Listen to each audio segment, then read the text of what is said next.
to be successful in today's and tomorrow's society. Les, will you please lead us in the Pledge of Allegiance?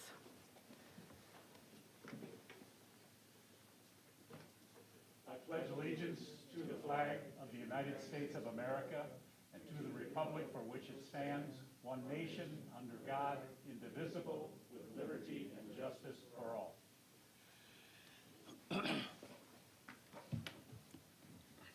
Thank you, Les. Now will you please call roll? And finish with... Scott Andresen. Drayson. Here. Al Dahlgren. Here. Zach Dorhold. Present. Les Green is here. Shannon Hawes. Here. Natalie Ringsmuth. Here. Monica Segura Schwartz. Here.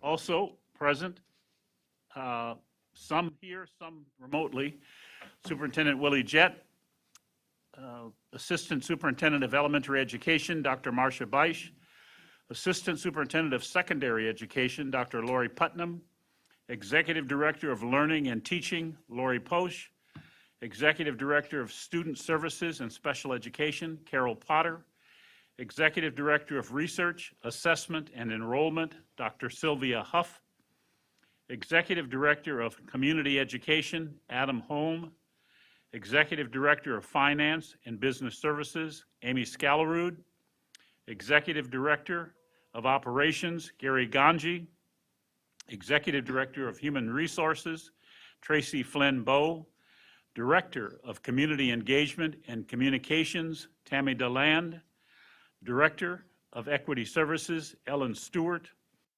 Director of Technology, Ryan Cox, Director of Executive Assistant, Jan McGuire.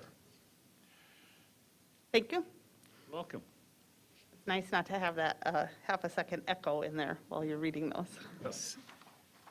Okay, now, next up, I'm looking for a motion to approve tonight's board meeting agenda.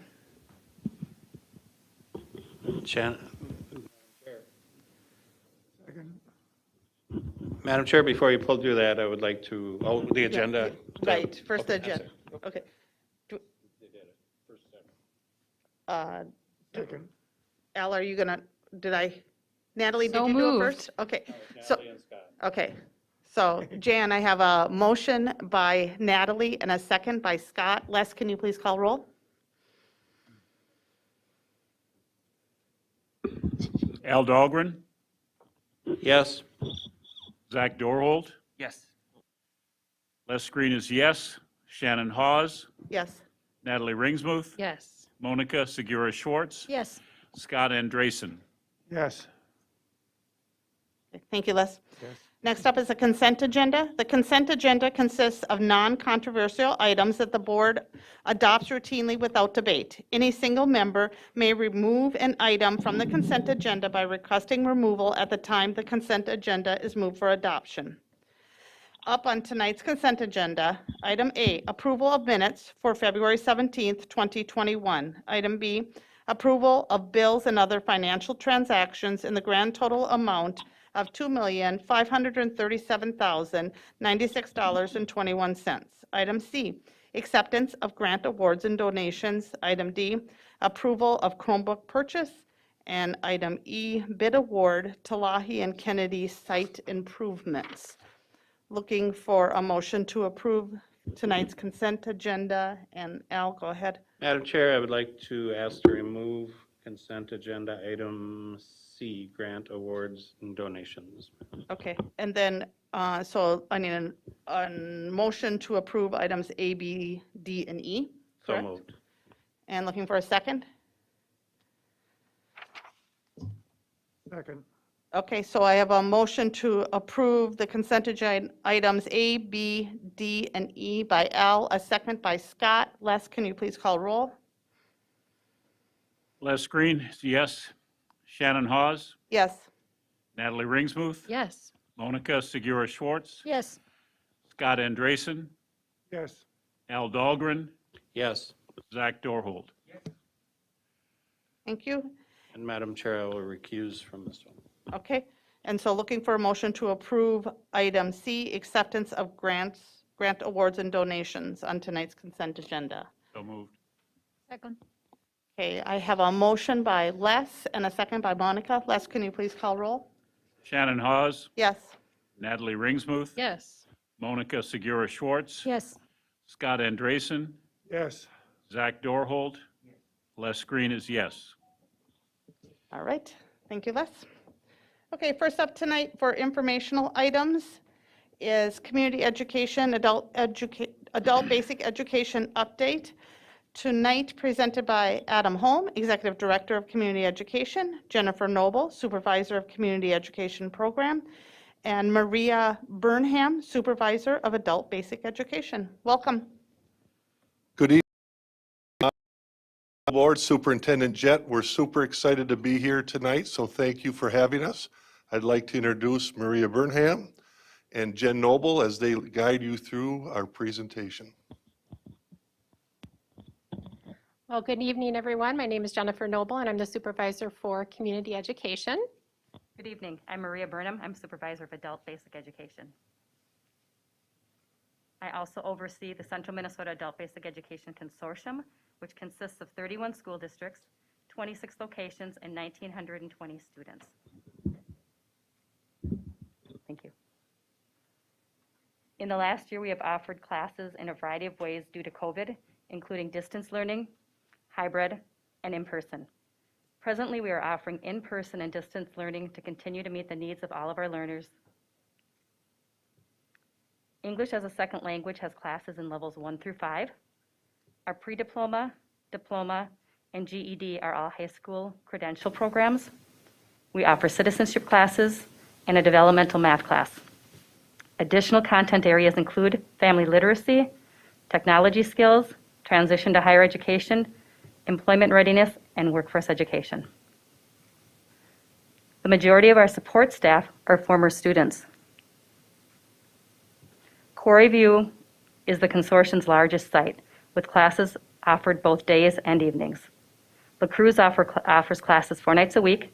Great River Regional Library continues to have social distancing in place, so our classes at that site will continue with distance learning to accommodate all of our students. Sartell offers night classes twice a week with a focus mainly on GED. St. Joseph will be starting classes in person in the next few weeks, and we have a teacher at St. Cloud Technical and Community College supporting a developmental math class 4 days a week. This is our La Cruz class. Teachers there do some really unique hands-on learning and teaching. In the pictures right here, they visited a local farm. Adult Basic Education has both state and federal funding. The federal funding has 2 components. The initial allocation is based on student enrollment and provides funding related to accountability and technology. The remainder is based on the provider's share of statewide contact hours. State funding has 4 components. First, the majority of state funding is based on the number of student contact hours from the previous year. Second is the total population of the school district. Third is the number of limited English proficient students in the district, which is LEP. Fourth is the number of adults 25 and older without a secondary credential. The Central Minnesota Consortium has approximately $1.8 million each year in funding. Our St. Cloud site has 80% of the total student contact hours for the consortium, and our budget is just over $1.5 million. The transition classes are funded through the state with a $50,000 annual budget. Transition classes are offered to help train students in career opportunities in needed areas such as retail, CNA, and paraeducators. Since 2009, we have been guiding the transition classes for our region. The management team meets 4 times a year to discuss how classes are going and future class ideas.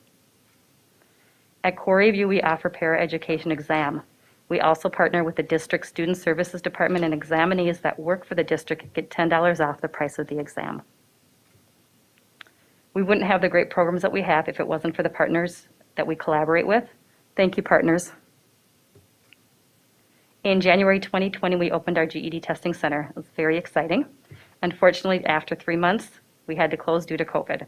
But this last January, we reopened and we've been extremely busy. Just look at the stats.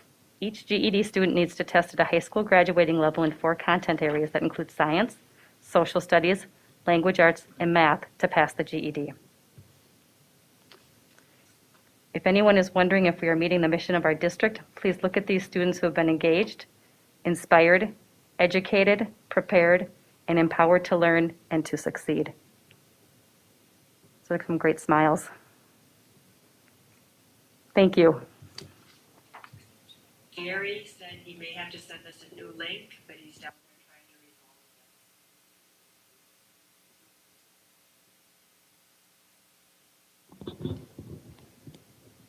it. Moving on to enrichment, we have been placing a significant focus on STEM and the arts, including virtual concerts, on-demand art classes, and engineering take-home kits for kids. In summer of 2020, we offered through adult enrichment 100 sections with 28 classes held and 135 participants enrolled. We had 4 classes offered for district staff yoga, and all 4 classes were held with 68 enrolled. Through youth enrichment, we had 133 offerings. 87 were canceled due to COVID, including the popular youth choir, which is targeted to resume in 2021. However, 47 classes were offered, with 11 online and 36 in-person classes. Project Challenge classes were not offered due to the adults with disabilities being a high-risk audience in summer. In fall of 2020, 117 adult enrichment sections were offered and 32 were held with 130 participants enrolled. Youth enrichment had 64 offerings, 30 classes were canceled due to COVID, and 34 were offered with 26 online classes and 9 in person. Project Challenge programming resumed in fall, and we held 24 classes virtually. So far this winter, we have 110 adult sections offered. Approximately 43 are held online currently, with more to come. Youth enrichment has 38 classes in the LEO registration system, and we are still adding safely for spring. 32 are online as of now, with 6 in person. Project Challenge has 33 winter classes being held, including virtual, performing arts, and in-person visual arts. Aquatics is a program in partnership with the City of St. Cloud Park and Recreation Department. Programming resumes for aquatics after a summer and fall pause, with 65 full spring classes starting on Monday. Throughout the pandemic, we focused on program agility. Enrichment classes continue to be added safely in between our launch cycles, and the Project Challenge offering has seen modifications for this high-risk audience, including events previously held in person went virtual, concerts were live-streamed. We also shared community resources for participants with links to helpful and informative partner information, and popular classes are now filling and being offered hybrid. Our Kids Connection program provides a safe learning environment before school so parents can go to work. Kids Connection closures and reopening followed the K-12 schedule, with the elementary level serving 46 families, and Eagle and Tiger clubs at the middle school level served 10. Our program development process followed updated guidance from MCEA, MDH, CDC, MDE, and the district. With the condensed development timeline, increased flexibility and agility to adapt quickly to the changes, we planned for multiple scenarios, including in-person, hybrid, and online. Our K-12 and district collaboration included summer activities programming in partnership with our high school activity directors. It was a safe success, with 13 high school summer sports team camps registered through community education.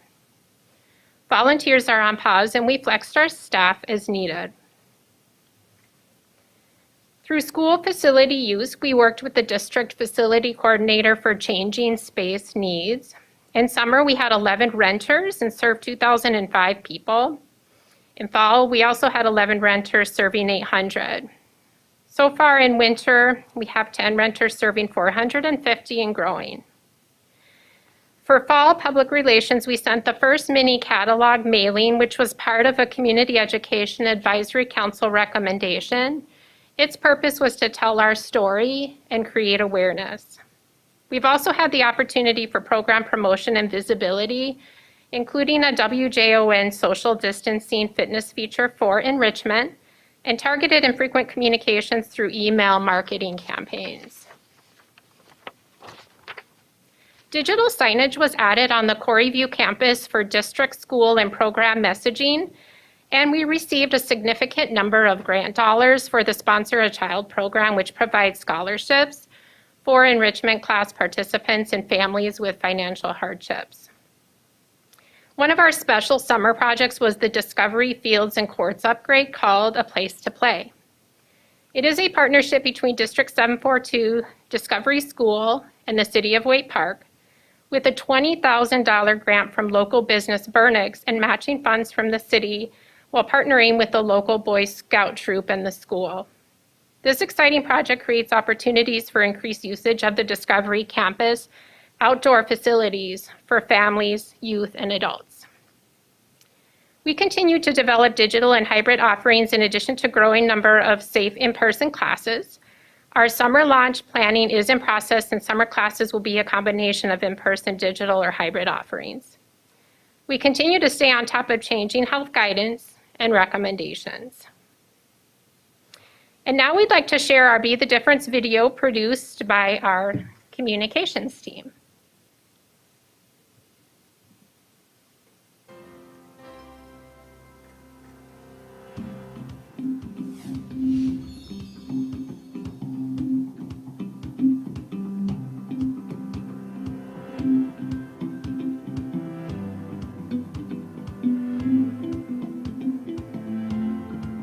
I went to college at the College of St. Benedict, and I think I always knew I wanted to be a teacher. I think it was just sort of always my path.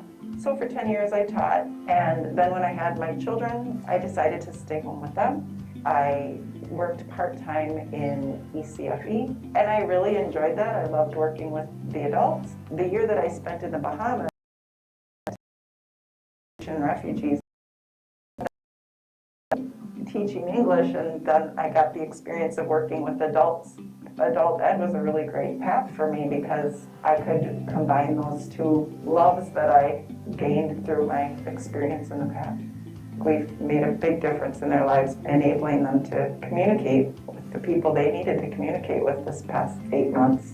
Family and friends, it's the only way to get together right now. I have a couple of students who I would say illiterate in computers. Now I'm putting them in breakout rooms and they're clicking their join button and going and coming back, and it amazes me. I just get such joy out of seeing their progress, and you just see progress every day. And I think they feel empowered. When I came to the United States, my children is little, and then I'm not going to school. I used to go to this school, and it was a great opportunity to learn. Then I get a diploma, and after that, I am working in school. I am a student before. That's a hard work, because I got a diploma.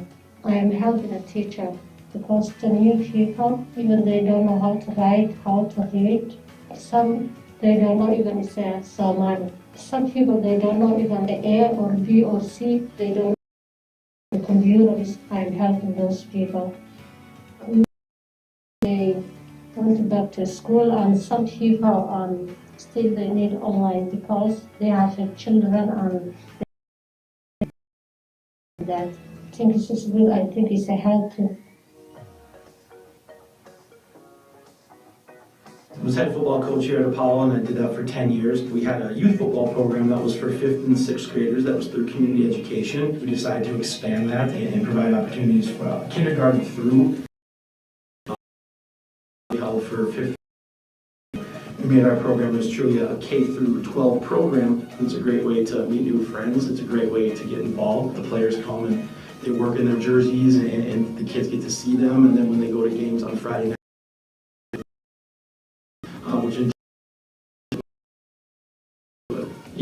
one of the ways I say how community ed and how this program, part of I can attribute to Hall coaching. We have educators, passion for educating teachers and coaches, and I truly believe this program was the beginning of their interest and love for the sport. So we truly can change lives by being a part of these programs. We always talk. he kind of tricked me. And I said, what do you mean? He's like, well, you made me love football so much, and then you made sure I had passed all my classes, and now I'm graduated. And that student went to college, and he's part of our ISD 742 family right now. So it's really a way for kids to find something, find a passion at a young age.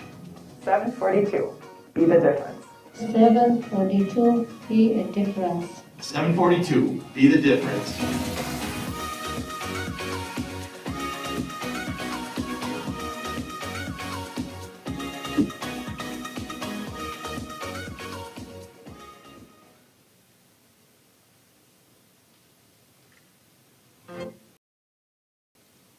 Okay, and with that, thank you very much. And are there any questions?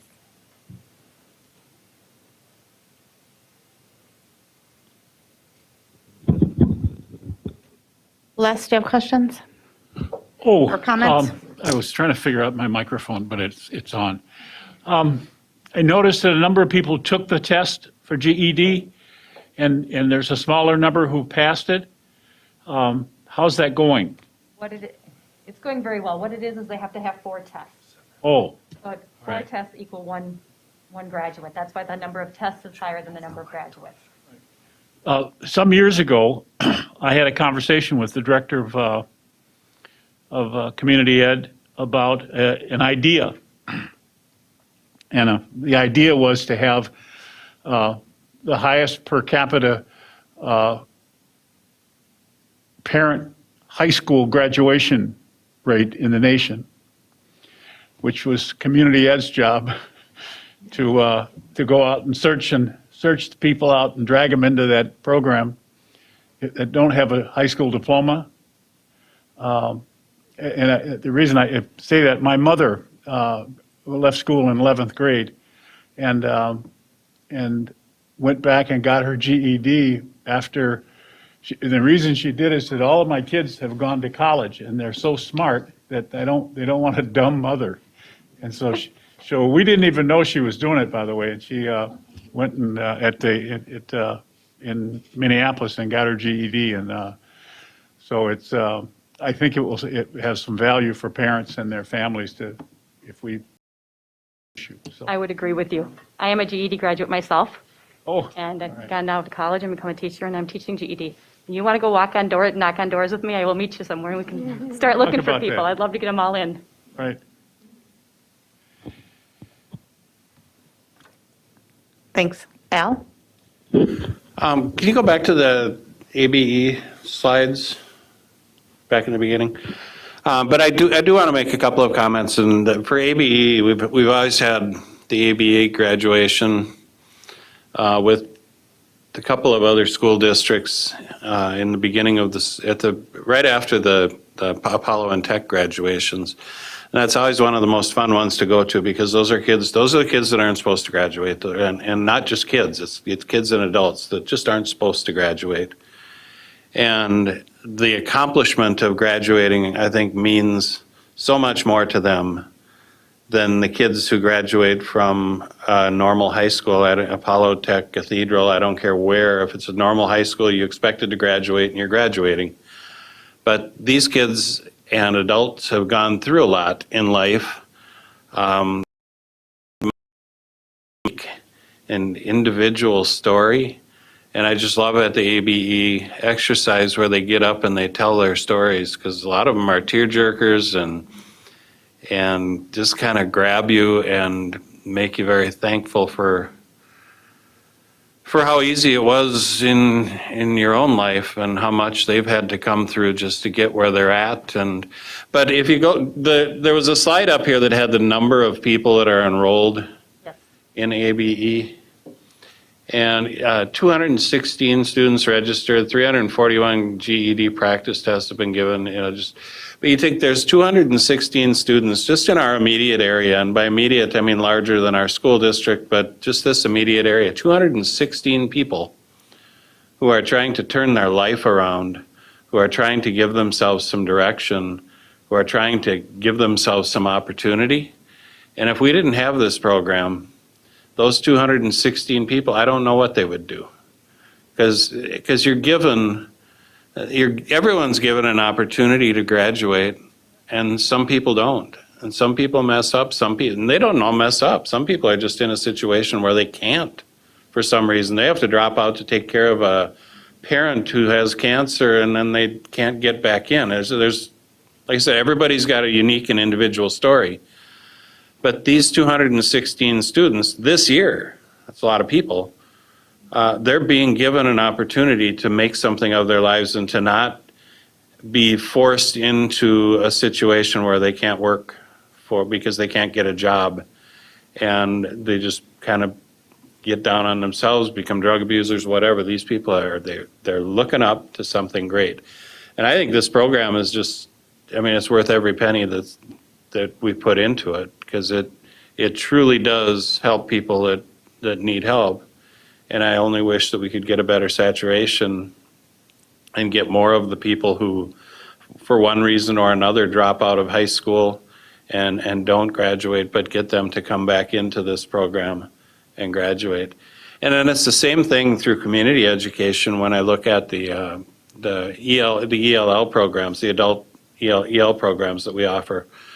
Here again, you have a fairly large number of community members who have come to this community and they want to get out, they want to contribute, but they don't have the tools to do it.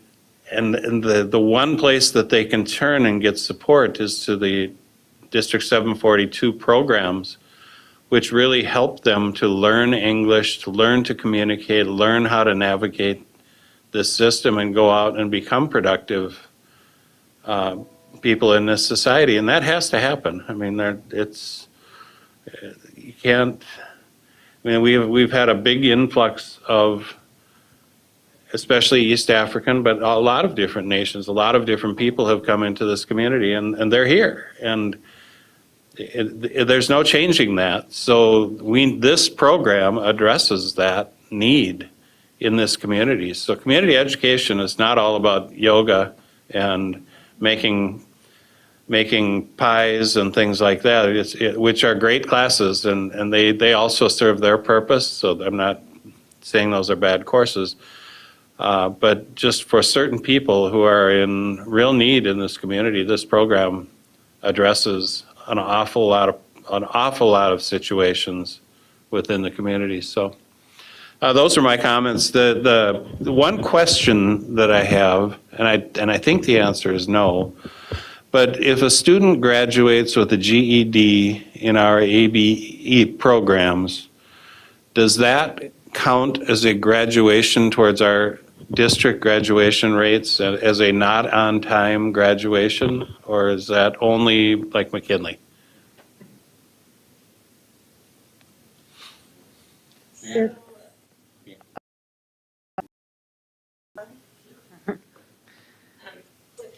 on the time frame it receives their GED, they could potentially count in the 5 or 6 or 7 year cohort.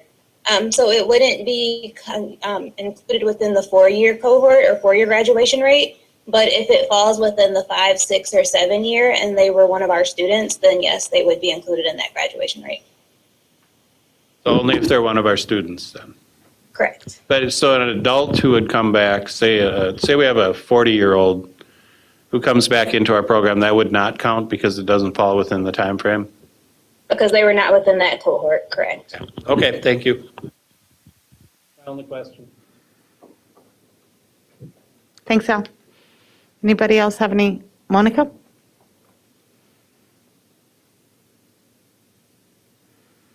Thank you for the great presentation. I do have a question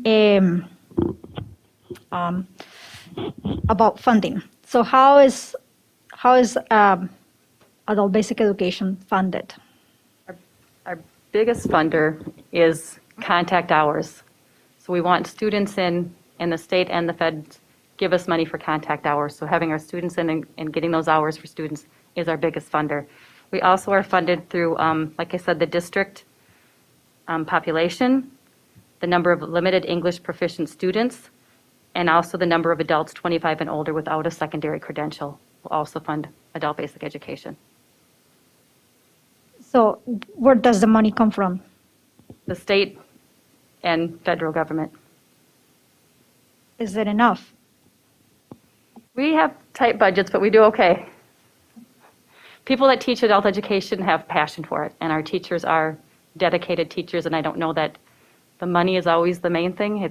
We have a lot of LAAs, which is language assistance. We do okay. Thank you.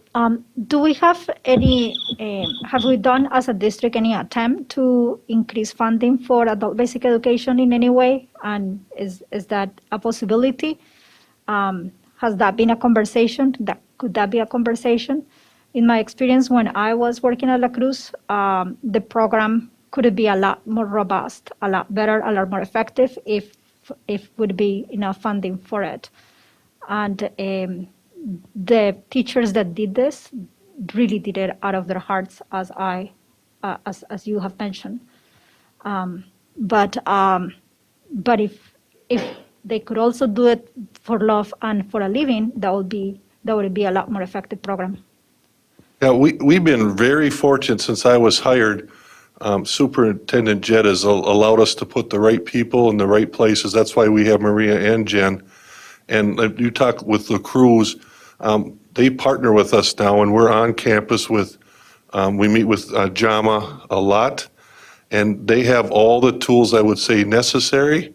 But one of Maria's jobs is she actively calls anybody that even shows interest, like in the GED, or if we hear that there's a family that needs help, we find them the closest learning pod that we can, whether it's at the library, La Cruz, at our own place. We even have people going out to Sartell now as they're our partner to try to grow their program, so we can, our whole community, all 26 school districts really benefit. But we are by far the largest, and we have the most full-time teachers, but a lot of our teachers are part-time because that meets their schedule, but more importantly, it meets our students' schedule. So could we use more money?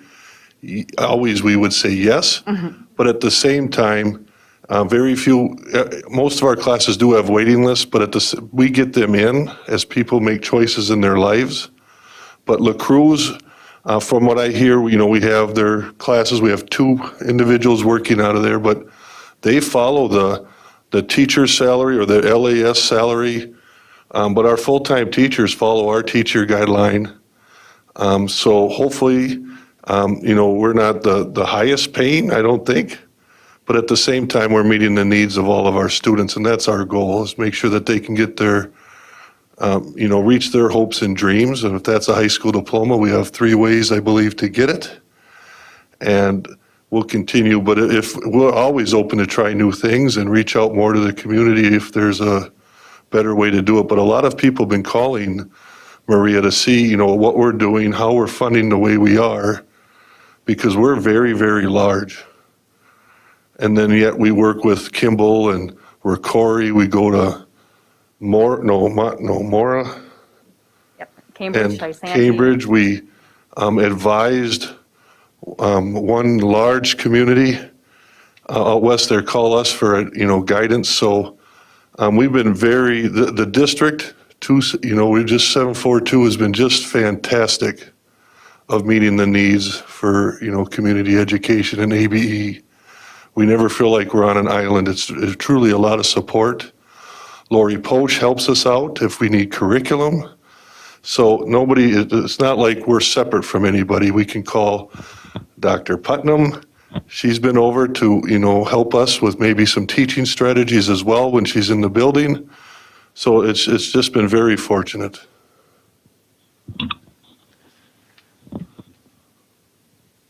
Can I say a thank you now before another question? Is that okay? Yes, yeah. As the voting happened this year, Scott won a seat on this board, but he was our chairperson for the community education board that we have, and he had to step down, but he also would ask great questions and challenge us, but he stepped down. But we're truly thankful for the years you were as our chairperson and appreciate that. And Al stayed on, and we're lucky for that. But we wanted to publicly say thank you to Scott for donating all his hours. Thank you, Adam. Could you perhaps describe the difference in most schools are funded by their enrollment. Yours is a little different system. It's funded by population. Can you describe how that works? So the state has allocated so much money to adult basic education, and then they use those four pieces to fund each program based on their hours. And then we have a spreadsheet that we work with Amy on. And so the state gives us our share based on our contact hours and our census count and our limited English proficient count and the 25 plus no diploma. And then you put it all in the formula, and it tells you how much money you get. And then we partner with Freshwater School District and Cambridge Isani School District. And by them joining us, it unlocks money for them. In doing so, we have a formula for that, so money comes back into the consortium and truly benefits St. Cloud. Thank you.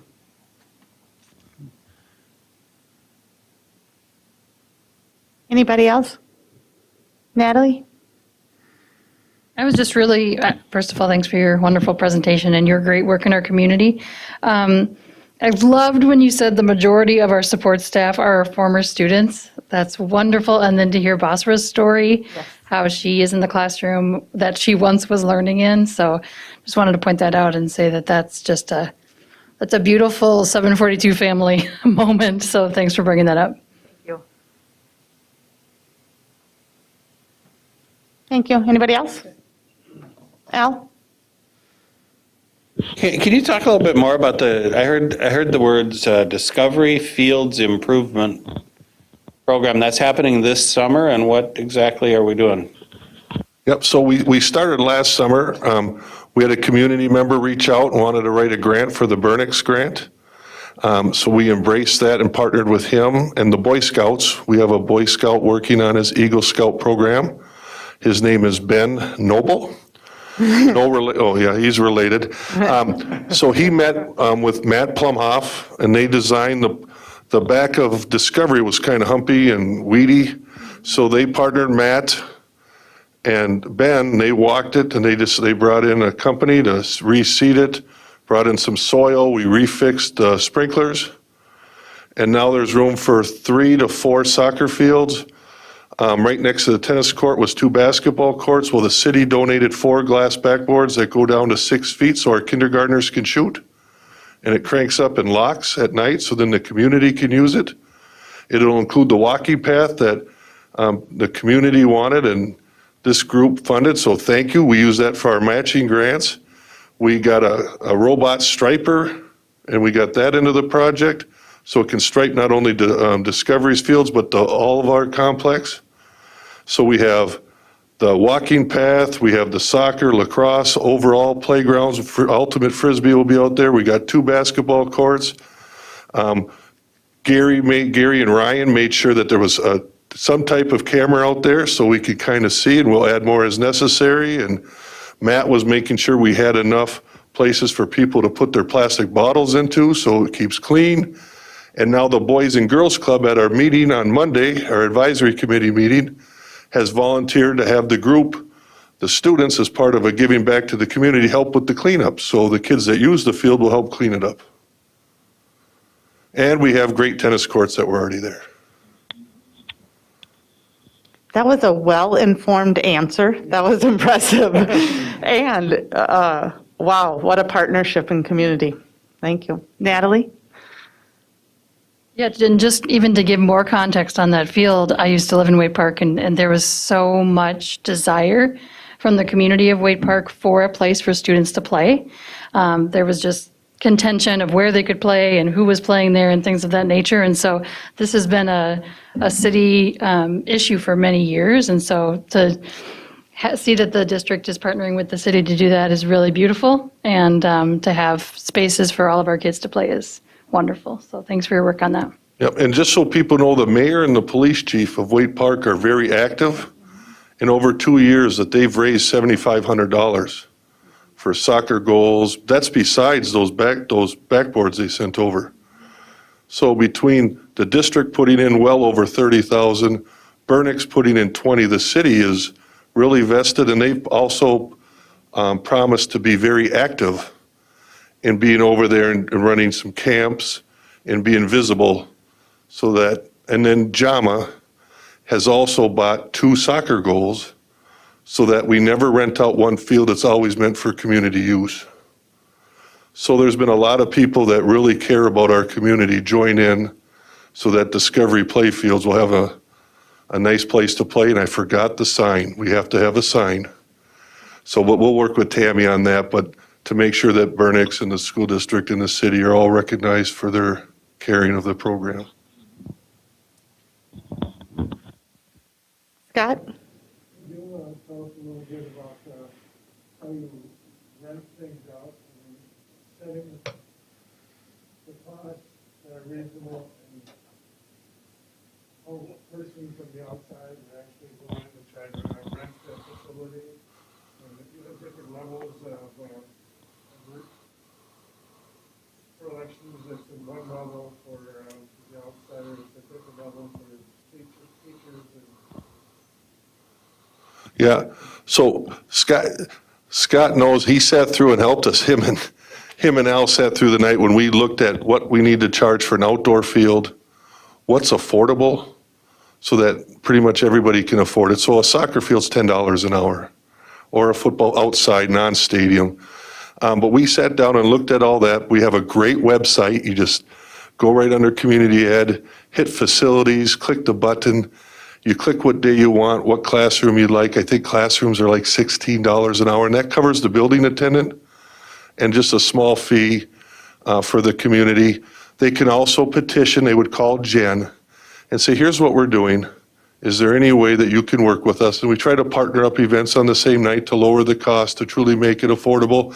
And as you know, Superintendent Ged is one of the most visible people out in our community. So when he gets requests made of him, he might call and say, hey, can you call so-and-so? This is a good program. We need to partner with them, explain the costs, and do what we need to do to make sure that, you know, they can have an opportunity to play, to learn, to run a class. So there's multiple ways, but the website really lays it out under the Community Ed one. But thanks, Scott, for that, because I know you and Al really helped set those prices. And with our new stadium, that was a tough one because that's a little bit more expensive.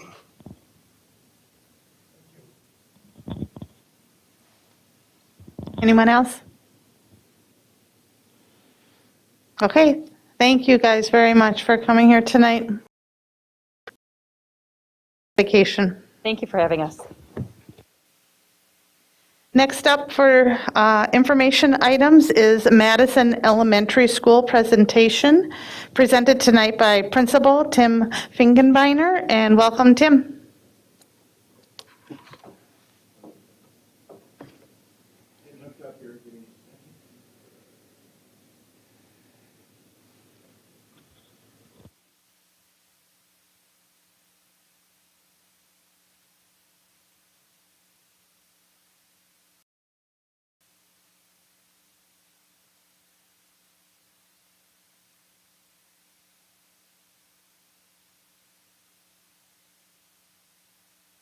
So this ought to be fun, but I will do it for my team and make sure we do a good job with this. Well, good evening. Good evening, Madam Chair, school board members, Superintendent Jett. Is this okay? Assistant Superintendent Dr. Beisch and Assistant Superintendent Dr. Putnam. Oh, I did it. I tried to lick my fingers. I'm sorry.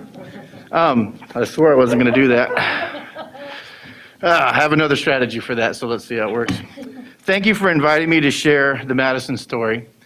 Madison is home of 2 programs, an English program and a Chinese immersion program. This evening, we are going to focus on Madison as a whole. At a later date, the board will have opportunity to see and hear the immersion-specific information on our Chinese immersion program and the great things that they are doing. I am excited to share how Madison continues to be the difference for students, staff, and families, especially through the pivots we have sustained this year during the pandemic. And we too have a Be the Difference video, and I just got to see it the other day. It's just fantastic. I love what they did.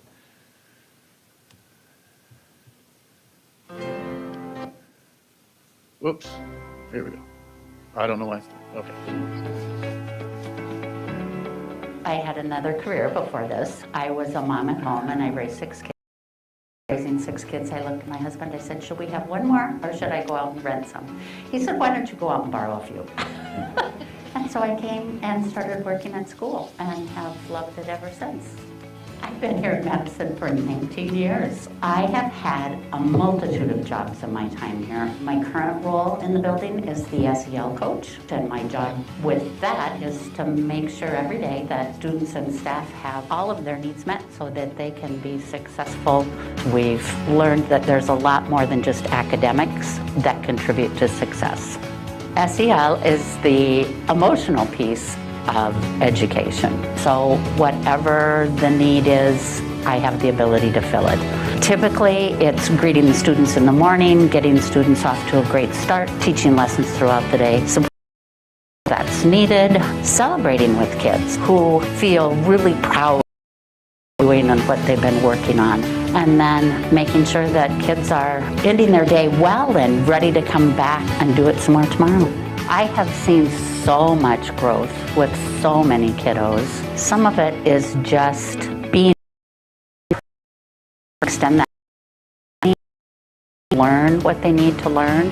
Every one of them have just done remarkable things. As an EEOC, my role is to make connection and making sure that students have someone that they can at school.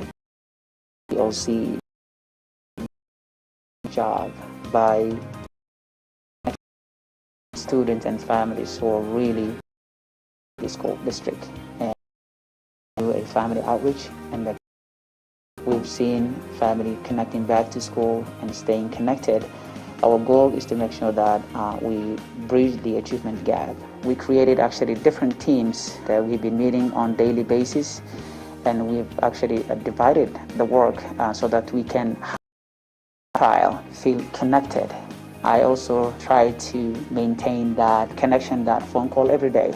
I used to call each and every parents that I work with. They feel connected, they feel that they're supported, they feel that someone is there for them, to check on them, to help them and support them. If they, the team that have that positive relationship, our students' education and our family, actually team here at Madison. But I think that big heart that everybody has for each other and for our families and the students made the difference. So my dad's a teacher. He teaches 8th grade American history, and my mom used to be a music teacher, and so growing up that was what I wanted to do. My dad was my biggest support. I saw my dad teaching, and he just made teaching. He would always just come home and he's like, I love my job, I love the kids. So that was what drove me to become an educator. I have some learning disabilities, and we didn't find that out till I was older. And so I wanted to be open with my kids and be like, it's okay that, you can be different, you can have your struggles, but when you work hard and you push through it, you can make it and be successful. Elementary was the best kind of years of my life, and I really liked my 4th grade teacher, Mrs. Larrabee. She understood that I struggled a little bit, and she was so kind and caring. Madison School is like a huge family community, and there's always people to lean on. I have some of the best teammates I work with, and I could cry, because they're just awesome. I can call, text, they're there, and just being open about my struggles and what the kids are going through. And it's, yeah, we got you, we'll come through with this, is people supporting. And that's what I love about this school. It's a family community, and you feel safe. Teaching's hard, and last year it was, man, what a hoop we jumped through. But coming here and seeing them and them wanting to be here, that's what it's about. Having a team and a school and a community that backs you just makes a world of difference, and it just makes coming here I can do this. I just love working with the little kids, and so just to be a difference in their life. 742, be the difference. 742, be the difference. 742, be the difference.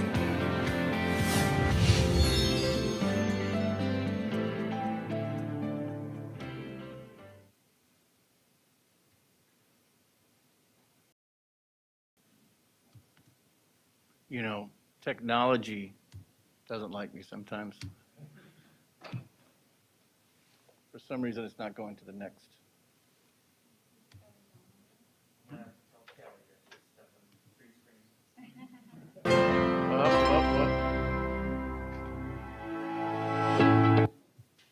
Now let's try it. Leave it to me. Okay. So let's take a look at who do we make a difference for at Madison. And I'll pause a little bit in front of each slide just so you have a chance to look at it and remember. This is an overview of our racial and ethnic demographics of Madison Elementary for the last 3 years. As you can see, during that time span, we have remained relatively consistent and culturally rich.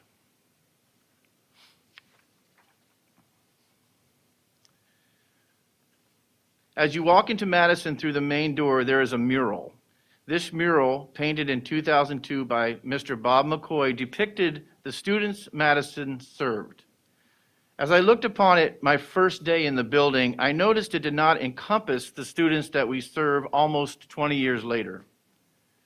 Through some investigative work, we found Mr. McCoy, and he was very happy to come to Madison over the winter break and add to his mural our current reality. As you can see, a beautiful young student is added, sitting on the ground wearing a beautiful red hijab. I want to thank Mr. McCoy for his willingness to adapt his painting.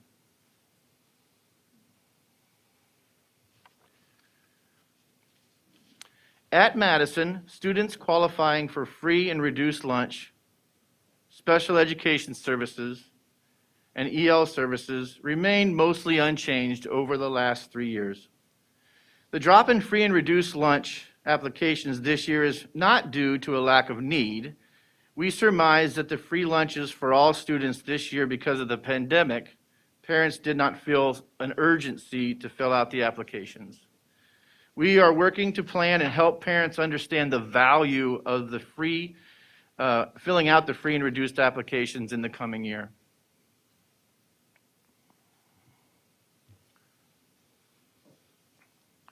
It was an interesting year for making a school improvement plan. As a new principal at ISD 742, sitting down for the first time with my new staff in a new school facing an unknown pandemic year, the school improvement presented a unique challenge. Our school leadership team knew what the goal would have been to stay on our growth trajectory if we were going to head into a normal year.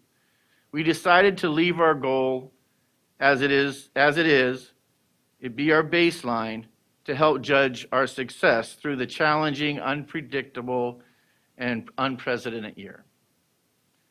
Our school improvement goal during the 2020-21 COVID year, at least 70% of Madison students will achieve average growth or greater in STAR reading from fall to spring. As you can see, we did not make that goal. But as we look at the comparative data, it is important to understand what we are looking at. In 2019-2020, the numbers were based on data collected during the pre-COVID normal year. Shortly after the winter data was collected, we went into full lockdown. Students and staff were faced with unprecedented challenges. I know as a board, you are all aware of the challenges as well. It is also important to note that these numbers reflect students that are in the brick and mortar and also in the distance learning academy. What I see and what my staff sees when we look at this data is a battle well fought. For our first and second grade students, we had a 7.83 slide in the growth. For the third, fourth, and fifth grade, the data shows 20.64 slide. It is important to note that our instructional model for third through fifth grade is much different than second through K. Students went from being in person 5 days a week to only 2 days a week. or for about 150 of our students there in Distance Learning Academy. Now for reading achievement. And this data is for our first and second grade. As you can see, this is a 3-year comparison, which helps give us a more longitudinal look. There is a drop of at or above grade level students of 44.69 in the winter assessment to 33.16 in the fall of this year. I believe the impact of the pandemic that started on March 13th of last year contributed to the 11.53 drop in achievement. But the teachers, families, and the students kept it equivalent, if you look at it, to the 2018-19 year. So they battled through that, and the drop was not any more than 2018-2019. I would also like to point out that through all the instructional and emotional pivots of this year, we were able to have a little bit of growth.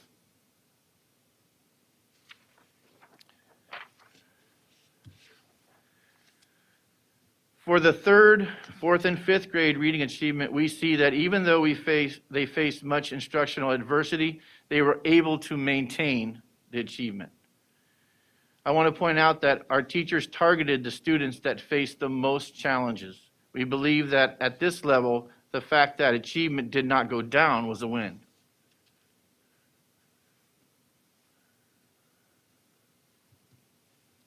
Now let's take a look at math. Our building leadership team looked at our math goals, and we established that for the 2020-2021 year, we want to, at a minimum, maintain grade level growth rates. We see that for the first and second graders in Distance Learning Academy and brick and mortar, we were able to meet that building goal.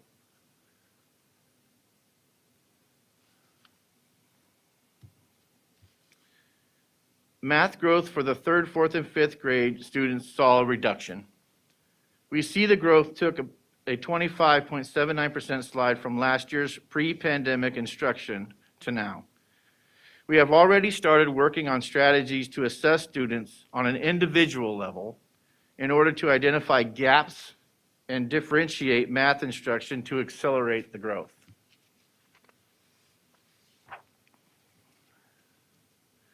For math achievement for the 1st and 2nd grades, their scores stayed fairly consistent, falling back to the 2018-2019 levels. Between these testing windows, the students were not in the building from November 30th to January 19th. The teachers were able to maintain their level of achievement. Again, a battle well fought. The 3rd and 4th, that's right. 3rd and 4th, 5th grade were not able to maintain that same level, but I can guarantee you it was not from lack of trying. Students were in the classroom 2 days a week compared to our kindergarten, 1st, and 2nd grade classrooms, which benefited by being in the classroom twice as long. It also shows the importance, I think, of making sure we got our students back into the building. And thank you for that.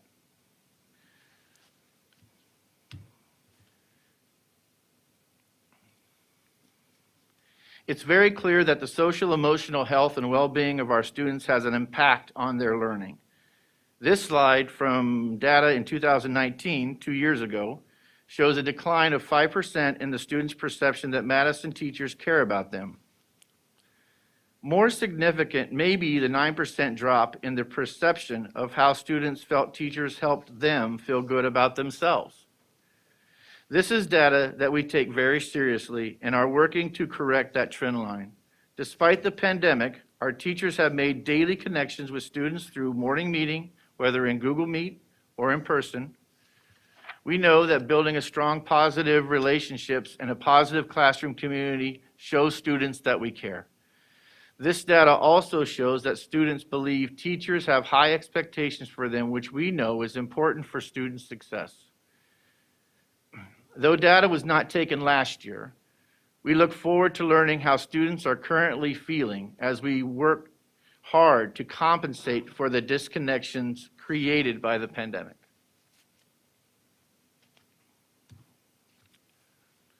Attendance. We were relentless and I picked that word on purpose. We were relentless when it came to attendance. In our school improvement plan, we did take liberty to make a goal that was specific to the pandemic reality. We had attendance equity goal that read, during the distance learning, we will maintain an average daily attendance of 80%. Just take that in for a second. During the hybrid distance learning days, teachers and attendance teams kept a close watch on students, especially 3 through 5 who were home on their off days. We took a look at students that struggled last year and connected and set them up for success for this year. We were able to be more aggressive than last year by going to homes and making sure devices were working and they were connected. You heard Mr. Hassan speak to this effort in his video. A big shout out though to our media specialist, Jason Florick, for all his work during this crazy time to kids and keeping them engaged. We had daily attendance reports and monitoring. We had an amazing team of teachers and support staff that made daily connections with families when students were absent with no family contact, and we had a close partnership with KidStop. Our outcome, as shown here, is that we're able to maintain a 95% or better attendance rate. We could not teach them if they were not here.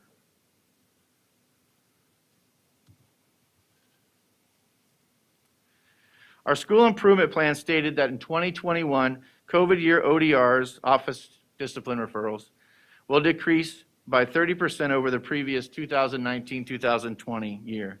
As you can see, there was a significant decrease in the office referrals this year. Well, let's be clear about those. Safety protocols have impacted our major referrals. Increased personal space, social distancing, in the classrooms, in the hallways, coming in and out of the buildings, those all had a big effect. Lunch in the classroom, which reduced the noise. It built positive relationship with the constant lunchroom support staff, and it minimized anxiety. Recess zones, which reduced the number of students in one area on the playground, made a big difference. And a simpler schedule that reduced transitions throughout the day helped. And then obviously the reduced class sizes.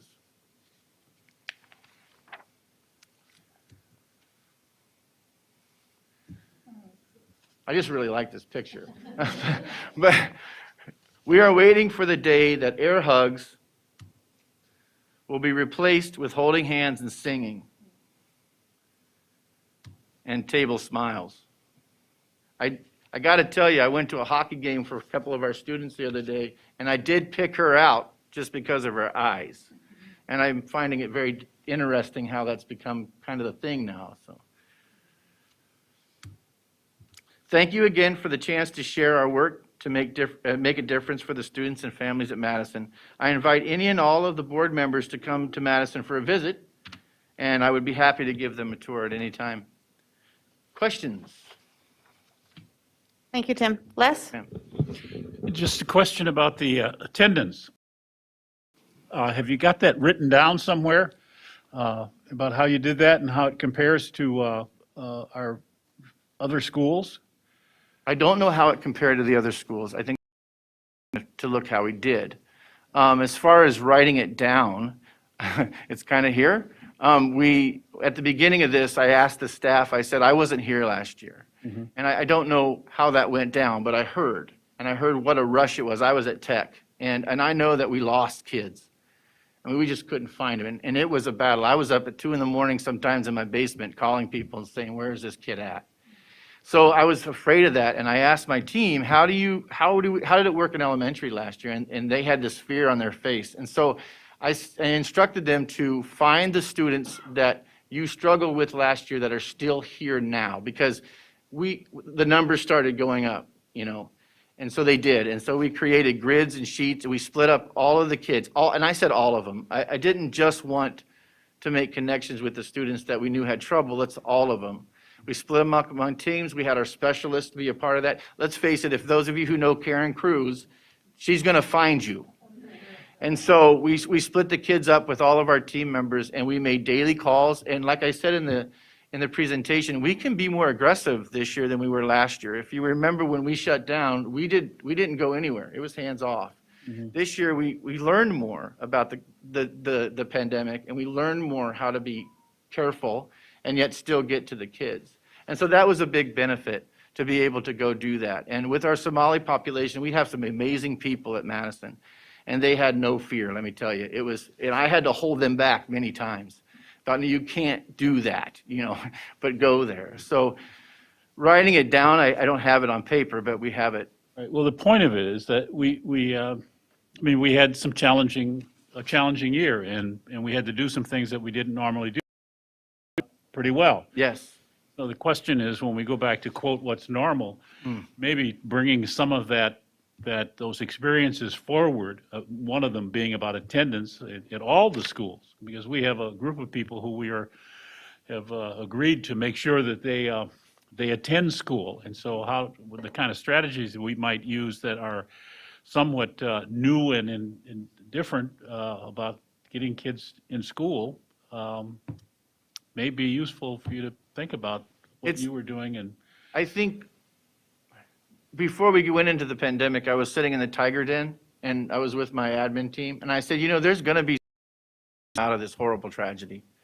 There will be, if we keep our eyes open. And one of the things that we learned at Madison is it's more than just about reaching out. It's about making a space where they really want to be. And because of the pandemic, we had to do temperature checks at the beginning. So we had 7 or 8 people out front at every car opening doors and welcoming the parents and saying, good morning, how are you? Are you doing well? And doing the temperature checks. When that went away, the temperature checks, we continued to do that welcoming. And we're going to continue doing that next year. We are not going to stop. And my staff will tell you that's the best part of their day sometimes, is being able to welcome the parent. When I have a parent that drives up playing Schoolhouse Rock on her car and dancing, and we're all out dancing and having a good time, that's what's important. And so there's a lot that we will change, because we had to take a step out of the box, and we had to do things that we've never had to do. We were in every home, every day.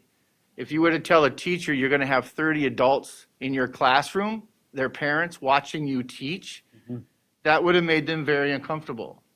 But yet that's exactly what they do. And today, I'm telling you, they are much less fearful of that kind of a thing, if that makes sense. So we have changed because of the pandemic, as long as we keep our eyes open. good, thank you. Zach? All my statements are biased because my kids are there. So. Oh yeah, Chinese immersion. Yeah, and my neighborhood, and to build on what Les was saying, that this evidence of the attendance that you have here at the school is kind of counter to a certain narrative, right? And I know it changes when you get to junior high and high school, but this is awesome and worth hanging on to more than here, because obviously things are working really, really well compared to perceptions in some reality in other schools and other districts as well, where they haven't been able to do this. Kids are, disappearing, right?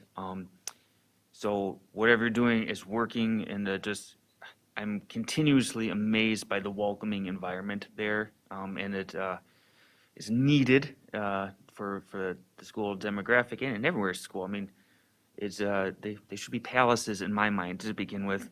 So this helps at least create that energy that might come along with the palace. So thanks, keep up the hard work, it's working. So that's all I have to say. Thank you. Scott?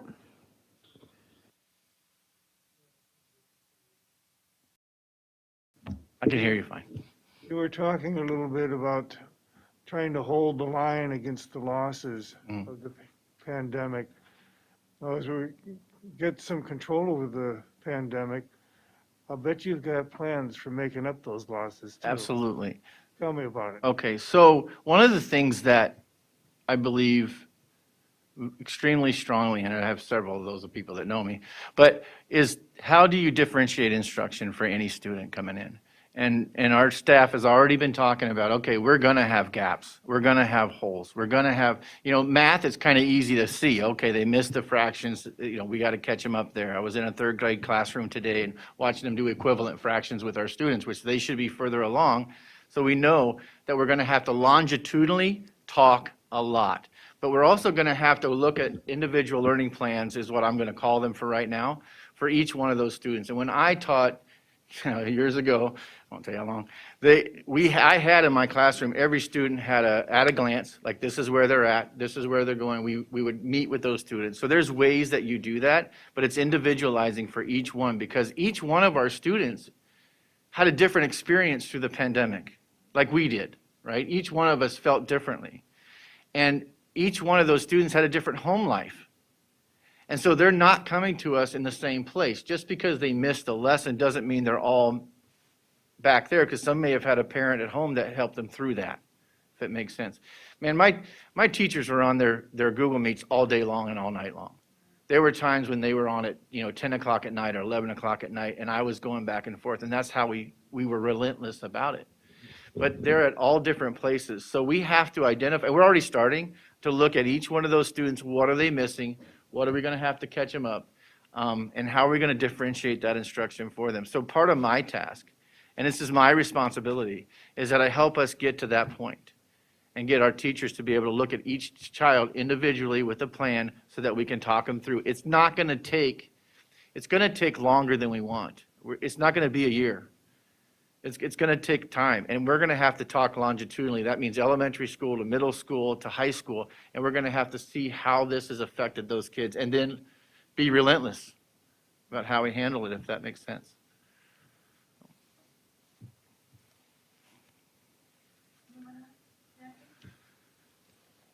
I was just wondering, are you relentless? Yes. Okay, good. It's my favorite I word. love your passion. Like, it's like super contagious, and you are vigorously defending your teachers for the hard work that they're doing, and you're like just super excited about the goodness of your school. So it's beautiful to see, and thank you for bringing that. I loved the fourth grade student who said in the little heart, "I love my school, I love my teacher, I love my life." That's huge. That's huge. And then the Madison SEL teacher who talked about how there's a lot more that's important to these kids than academics. Correct. Super important. And then you said, as you were talking, you said we are culturally rich.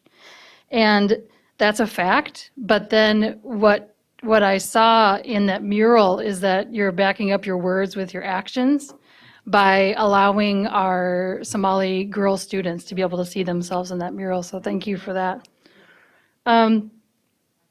My daughter was a fifth grader, not at your school, but when the pandemic hit, and math was so difficult. Right. And so when I see those scores, that makes sense to me, because she told me, I'm okay when I'm in the classroom going up to my teacher and asking her, because it's just me and the teacher. But she was always embarrassed to ask in front of the whole class. She knows she could have gone into a Google Meet, she had us to help her, so it was okay. But that was really math. I mean, reading, but math was really difficult. So. Well, and you can read with your kid, and we know the research behind reading, and read, right? And that's great, but math is linear, and you got to add to it and take from it. And let's face it, some of us, my daughter's in trig, and she's in physics, and she was crying every night at home, and I can't help her. No, I know. So, I mean, I'm a smart guy, but I ain't that smart. And so I was trying to figure out how to do that, and I kept thinking about all of our kids at home that are trying to learn how to do math, for one, and parents are going, I don't know how to do that. So, the nice thing about math is you can start targeting certain concepts with kids, and then you can go back and you can do the same with reading. Mm-hmm. But that's what our goal is, to isolate those skill sets and try to get caught back to where we need to be. Well, I've never really met you before, but I really like you. So way to go. Your passion's contagious. Oh, thank you. I have a great staff at Madison. They are really awesome, you guys.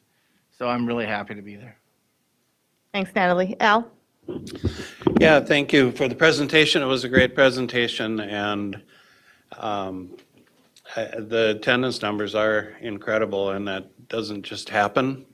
That takes, I mean, it's a decision that was made, and a plan was figured out on how we're going to make it happen, and it was carried out, and it actually happened.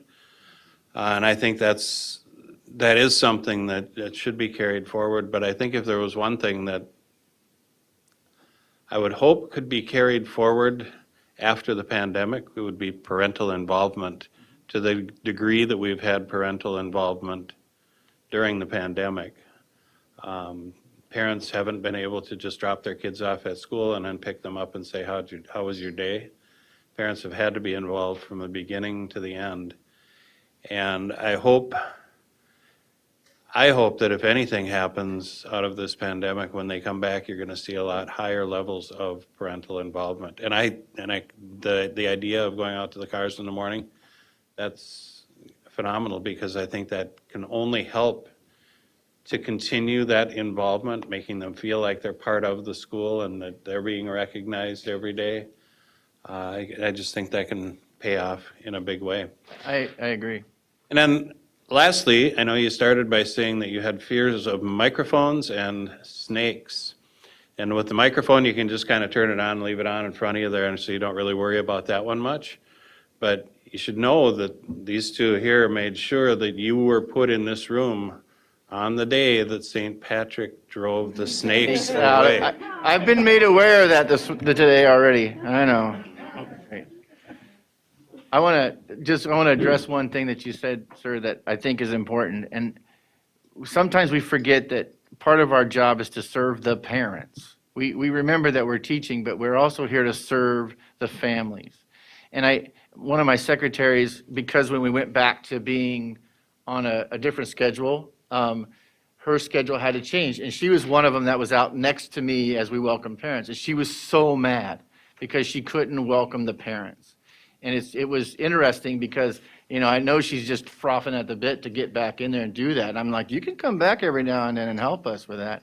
But when we say, ma'am, thank you for leaving us with your kid, we're saying that you're trusting us with this. But I don't know how many times we've said, you have a nice day. We want you to have a good day to the parent.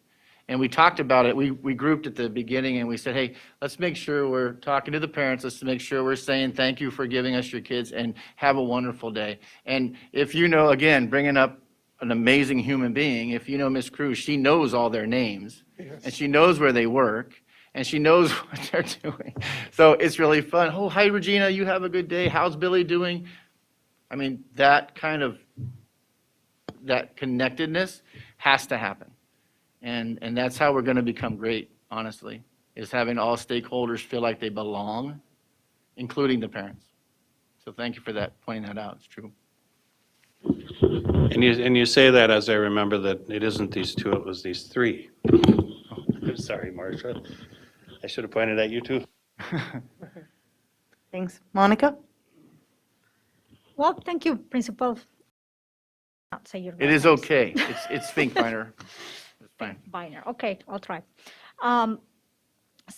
Everybody has been so festive about this, and you said that you don't like math, or the math was linear. I totally disagree on that point.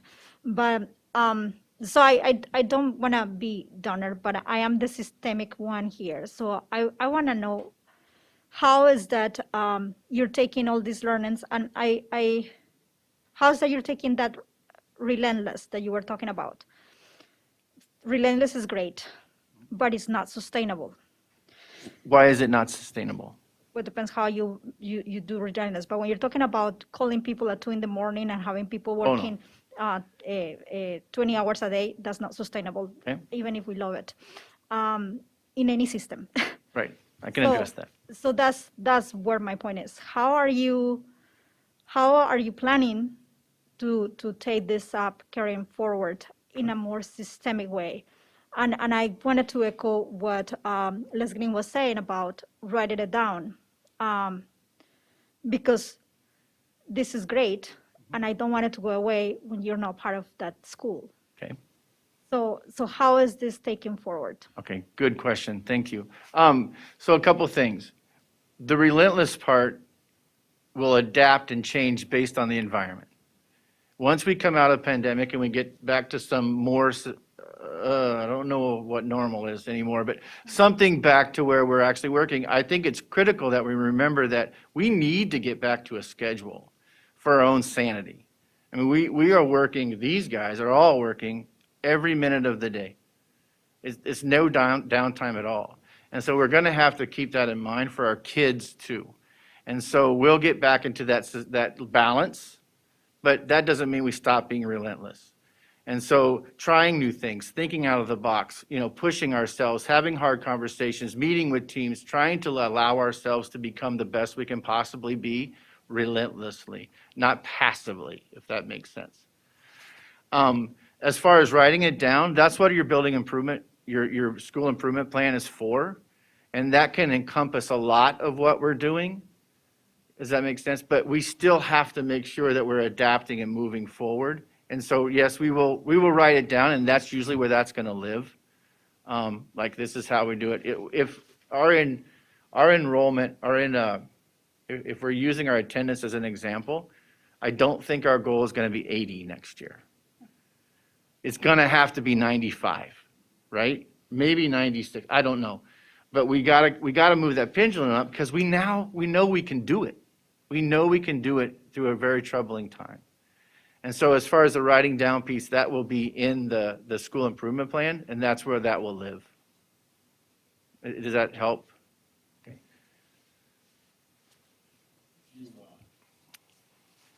What you've done is created the Roger Bannister effect with the 4-minute mile that could not be. Oh, right. Yeah, true. You've done it again now.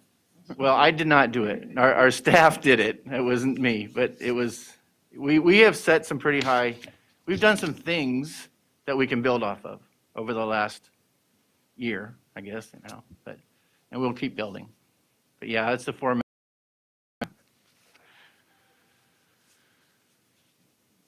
Okay, Willie? Hopefully the microphone is working. Yep. And now I don't know how to work this microphone. One of the things that I just wanted to add or end with is Principal Finkbeiner. It's nice that we had or have a seasoned educator during these times, during these turbulent times. And so you're getting kudos here and people are saying, nice job. Okay, that's without doubt. One of the things I wanted to add is Monica said not sustainable. And so I'll disagree because it is who he is. It resonates throughout the building.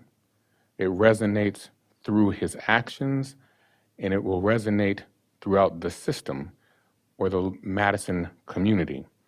And it's that relentless pursuit that everybody will experience. And that's not just an expectation, but that's contagious. So do I understand that, okay, he's not supposed to be emailing at 2 o'clock in the morning?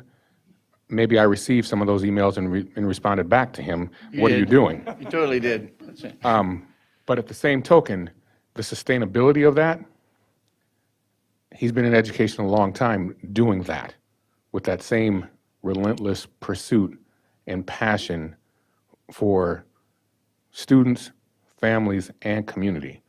And so I'm one that says it is sustainable because he has been doing it for, not going to get into how old we are, It's a little ways. but just let's say for some time. So I'm just appreciative of the fact that we have a seasoned, experienced leader at Madison Community School doing wonderful work throughout that community. Thank you, sir. Thank you. And I can't leave it there. It's the staff. It's hard, but they have to want to follow. And you can't be a good leader unless you know how to follow. And there's some great people there, and there's some great leaders there. So as life goes on and things move forward, it's important to create an environment and a system that will continue on no matter who is in my position. if that makes sense too. So to address that. Thank you very much, Mr. Jett. Just one thing, he is signed for some time. Okay, so that is sustainable. And Monica, you know that I'm not disagreeing with you in terms of but his car is, we know, we have him tracked. And so when he leaves 94 or Highway 15 or 23, we know where he's going and we check in. All right, thanks, sir. Thank you for the time. And please come visit. I would love to show you around. I have a Reuben sandwich waiting for me, by the way. We ought to work that out.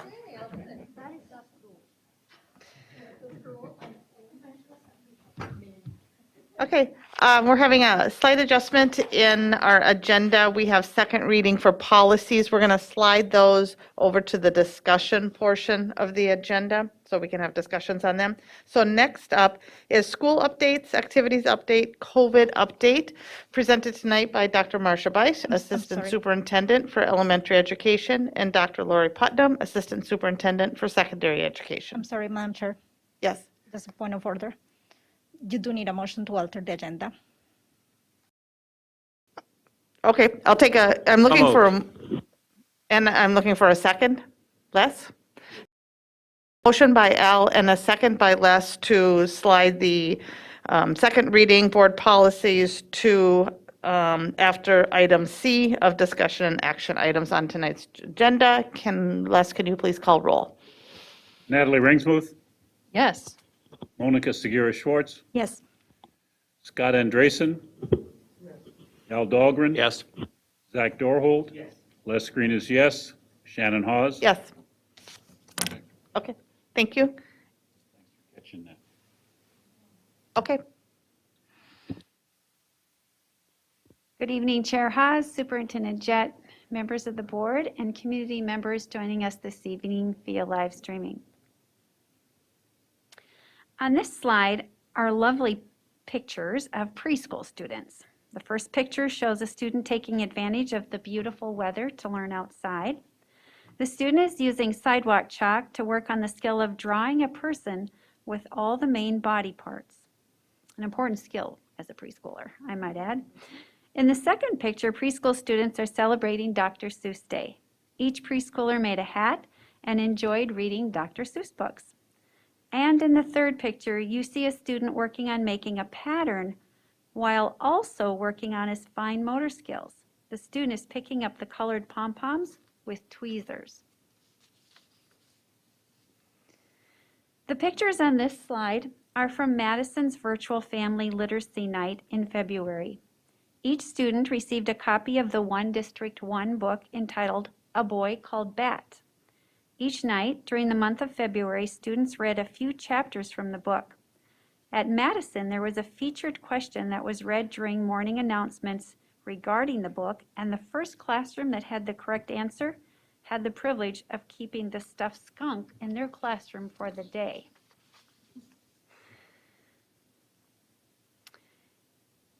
Second graders in Miss Barron's class were busy the last few weeks writing and publishing their own personal narratives about their best day ever. Students worked through many revisions of their narratives and presented their published pieces in front of some very special Talahi guests.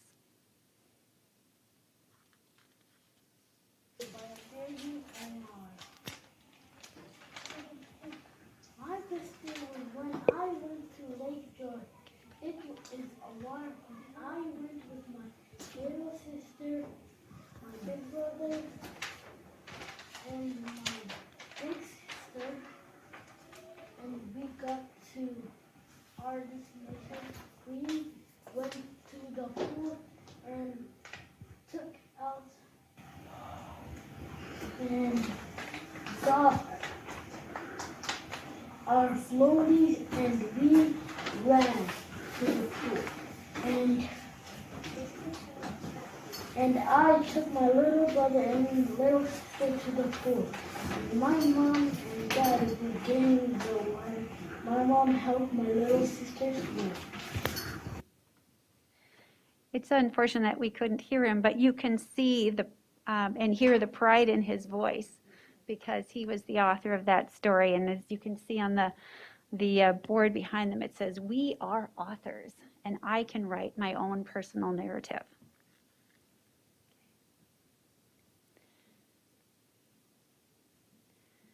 The 100th Day of School was celebrated on February 26th. Teachers at Discovery incorporated 100-day activities into literacy and math instruction that day. Teachers and students were also encouraged to dress as if they were 100 years old.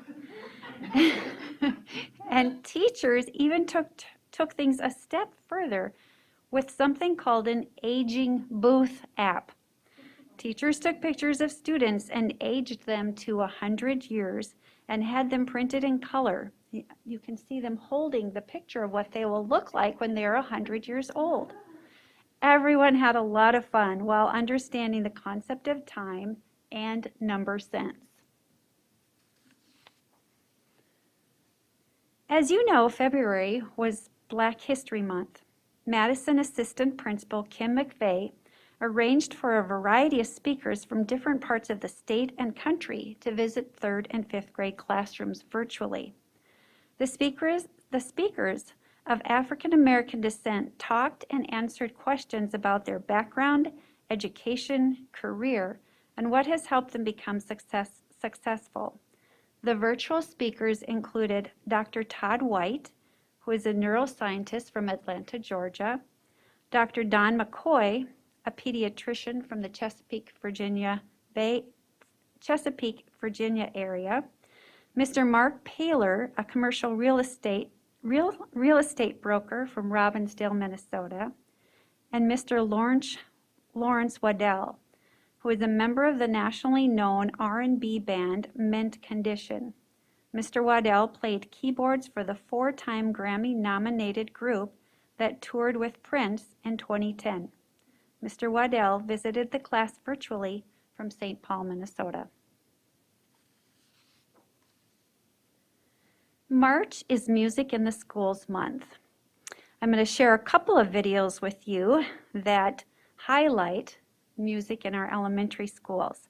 This group in this video are Talahi kindergartners who are learning how to understand the rhythm and movement of the music. Hold on one second, Marcia. I was trying to solve the volume problem.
Just wait.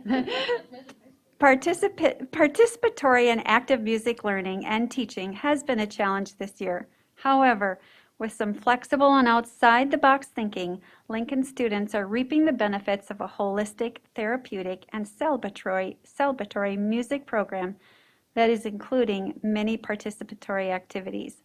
Students have been able to experience drumming, recorder playing, ukuleles, xylophones, dancing, and many other performance and learning opportunities. In these videos, you will see students learning how to play the ukulele and the drums. And the photo in the upper right hand highlights students who performed in a virtual talent show at Lincoln.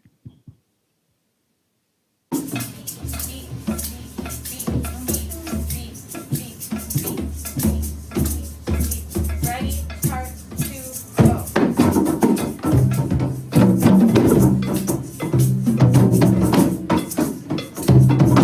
Ready, part 3,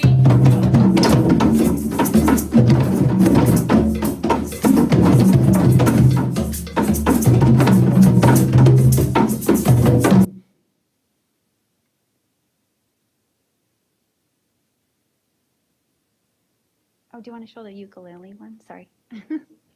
That one. Yep.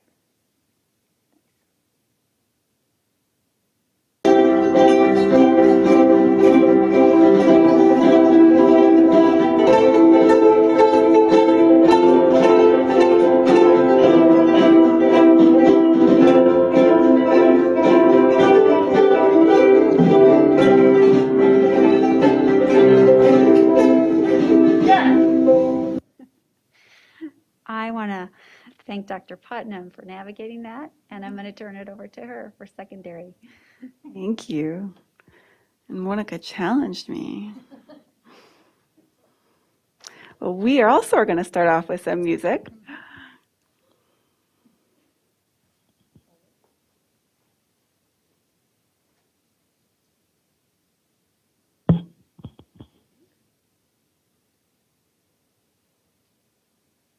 Celebrating Women's History Month with some Joan Jett.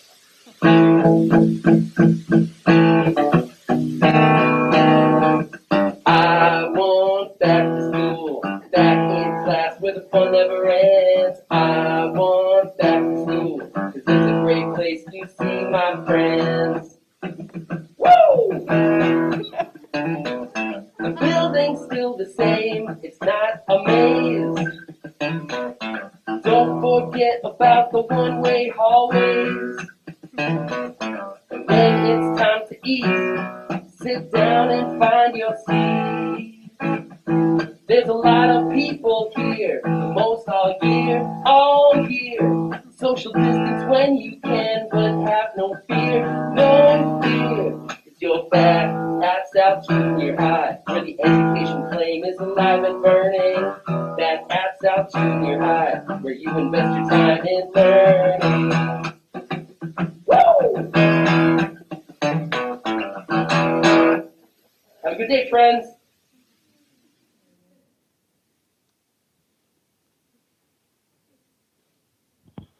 Well, as you heard from Axel, we are back to school. We are excited to be in our first full week, our first Monday through Thursday week of in-person learning.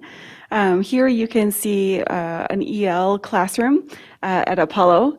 This was a lesson on, there's a communications outcome where the students had to talk together and come up with a statement about distance learning. So they had to collaborate and use their language skills to do that. And what one of the teams came up with, I thought was just brilliant, was it was too comfortable. So they are glad to be back in school. They're glad to be together when you go, if you have kids in our buildings, or if you've had the pleasure to see our students and our staff. They are so happy, tired, but happy. At our secondary schools, we too have been celebrating with Black History Month and are in the midst of celebrating Women's History Month. You'll see our administrators made jam boards, which is the top left and the bottom right corner, just so they could share the ideas of what they were doing to celebrate with their colleagues. So you can see a board from Apollo and one from South for Black History Month, and then the confluence of Black history and women's history in the middle is a student project from Tech. And throughout the last few months, we have been, as a district, putting together speaker series for our students and our staff on Fridays. And we have had staff from our district, we've had community members join and do a 45-minute talk. And then students and staff were able to ask questions. It was moderated either by district or teaching staff. And so that's been really fun. The one upcoming this Friday is Women in Healthcare during COVID. And so you can see a culturally and racially diverse group of healthcare providers from CentraCare and from 742. There's Jess Voss, who has just been a hero, an amazing asset to this district throughout. Want to do a quick update on high school end-of-year events. We know that that is on everybody's mind, as it very well should be, because those are really important times for our families and our students and our staff. We are planning to do a prom. For sure, it will be May 15th at Apollo and Tech. We may need to expand that to other times or dates, depending on the shifting guidance that is being sent out from the state, MDE and MDH. Scott. Yes, my daughter graduated last year. She did not get a prom. I think she'd love to go to prom.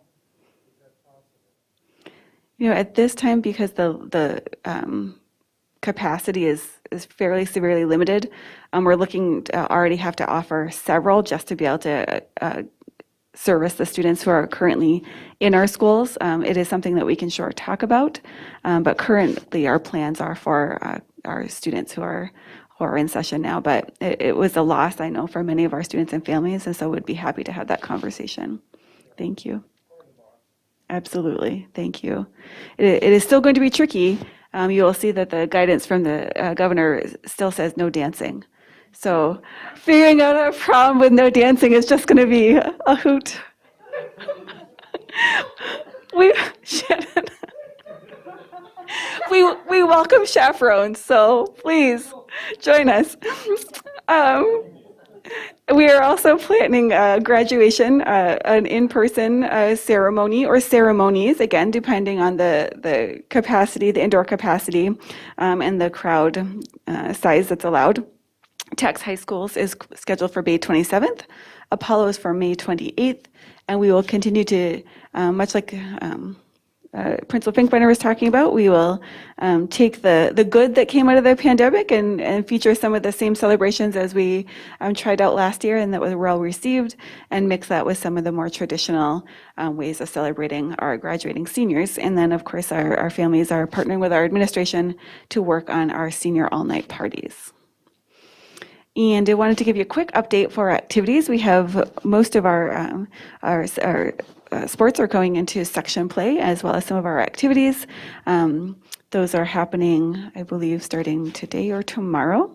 And we wanted to show you a quick video, knowing that I'm not sure if you're aware, but typically if students are going off to state, there's a parade and a big festivity in the building. We know that a parade, an indoor parade, is not something that we're able to do right now because of safety precautions. So this was created to send off our boys who are heading to swim and dive.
Hi, my name is Louis Freeman. I'm a junior at Apollo, and I'll be competing at the state championship on Saturday in the 50-yard freestyle.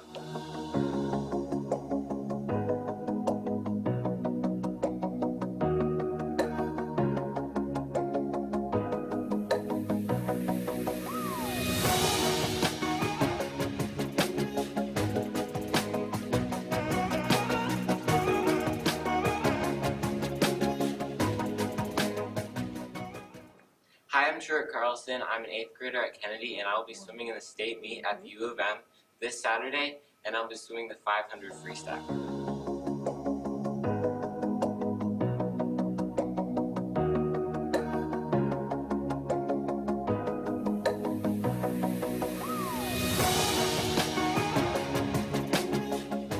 We can't have spectators at the state meet this year, but if you want to watch the meet, click the link below.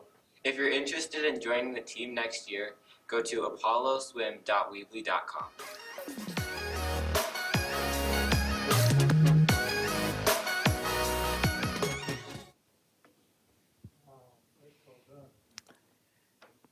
They've done a terrific job. We welcome any questions. Miss the pool. Monica? Okay, you two, thank you very much. Please keep it up. I actually have a question for Tammy that I wanted to ask before, but then I forgot. When we were watching that video from Madison, and then we got the story of the woman that was in that video, I was just wondering, do you go around just looking for stories? Or how did you get those things? This one's on. We have a team meeting every week, and are you talking about the Be the Difference? Yeah. Be the Difference is actually a 2-year marketing campaign. And so that's a bigger visioning that takes place in the summer. But when it comes to our projects, we meet every single week. We have our timeline laid out, and we meet every single week to talk about concepts, and we plan accordingly. We just met today, as a matter of fact, and we have Be the Difference. You've all seen them.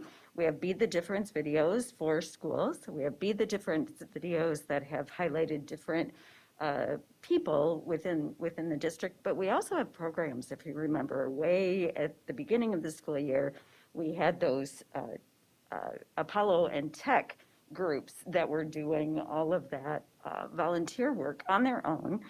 And so today we were doing our planning for April and May Be the Difference videos. And so I don't want to tell you, Monica, what's coming, but that's how the process works. And then yes, my team goes about knocking and asking and setting up the interviews. That was a beautiful story that I was about to cry.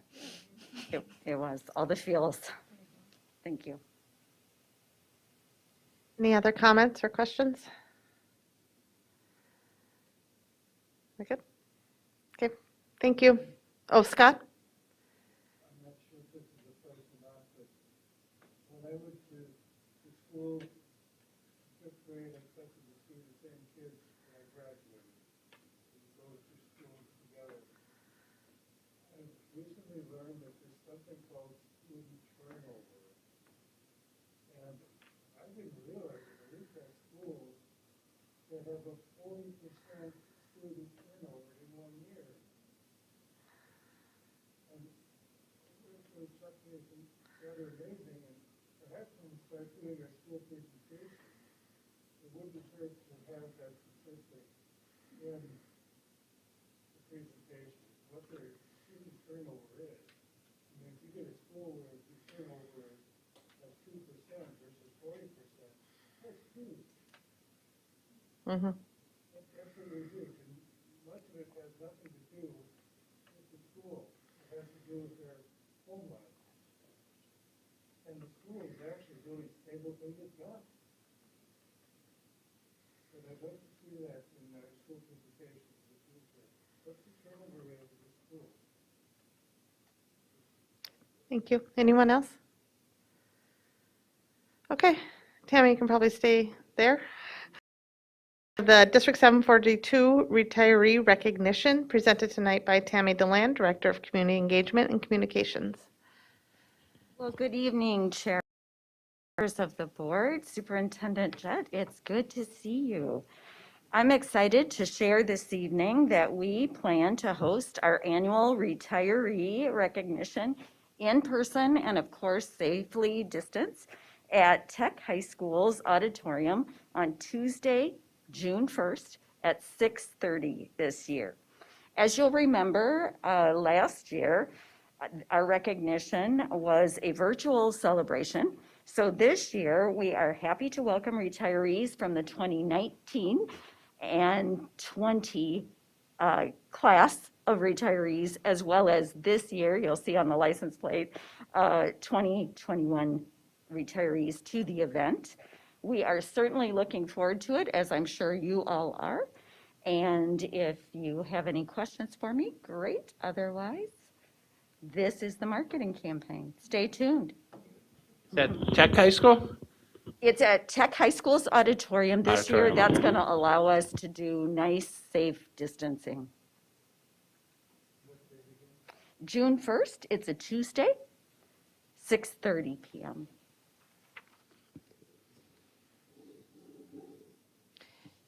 Anybody have any comments or? I was going to move that we adopt June 1st as the retirement recognition program. Looking for a second? Okay, I have a motion by Al, a second by Scott. Les, can you please call roll?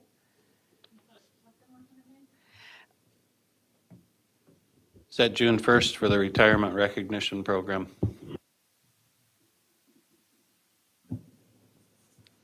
Are we ready? Yep. Monica Segura Schwartz. Yes. Natalie Ringsmuth. Yes. Shannon Hawes. Yes. Les Green is yes. Zach Dorhold. Yes. Al Dahlgren. Yes. Scott Andresen. Thank you. Thanks, Tammy. Thank you. Okay, next up is to appoint board members to award diplomas at Tech and Apollo commencements, presented tonight by myself. Traditionally, in the past, the chair has appointed 2 board members to hand out diplomas, to assign them 2 to Tech and 2 to Apollo, while then encouraging all board members to attend the graduation. This year, of course, graduation will again look a little bit different. The district's committed to celebrating graduation and of our students, but they'll be monitoring and following MDE and Minnesota Department of Health guidelines and doing the best job that they can. So in discussions with everybody, it sounded like everybody was interested in participating in some manner. So everybody will be assigned a minimum of 1 group to be presenting out diplomas at certain time segments on one of those 2 dates. Again, I only had 1 board member request a certain group in a certain school. And Monica, if you have one in particular, okay, just let me know. So the plan is that everybody will participate in 1. If you want to participate in 2, let me know. And that's it for now, and we'll be watching for further information as we get closer to that date, those dates. Monica. I have a question. We were talking last year, how cool the car parade was. So did you talk about that again, or what happened? We absolutely have talked about that. We loved it as well. That is, I think, one of the bright spots that came out of the dire spring that was. So we absolutely intend to continue with that, as well as some of the other great ways of celebrating that we found last spring. Well, when we get closer to graduation, will you be providing more details, what that will look like in one of your presentations? Absolutely. We'll be going through what all of the celebrations look like, giving final details about the graduation ceremonies. The guidance is changing frequently, so we don't want to put out too many details until we're really sure about what it. It doesn't say that on there, no. Okay, next up, we have approval of purchase agreement for former tech and media services presented tonight by Amy Scalarud, Executive Director of Finance and Business Services. Welcome, Amy. Good evening, Chair Hawes, Superintendent Jett, members of the board. Tonight, we are looking to make the final official board action to transfer the former Tech High School and Media Services properties over to the city of St. Cloud. The board originally approved a letter of intent to transfer the properties back in December of 2017, and then subsequently approved officially the transfer on October 2nd of 2019. The closing has been delayed because of the pandemic. The city had originally gone out for bid last spring, right before kind of everything shut down, and so their project has been delayed, but they are at the point now where they are moving forward. The city council is scheduled to approve the purchase agreement on March 22nd, which is Monday, with the official closing being scheduled more likely than not to be later at the end of next week. So we're just looking for approval then this evening of the actual purchase agreement.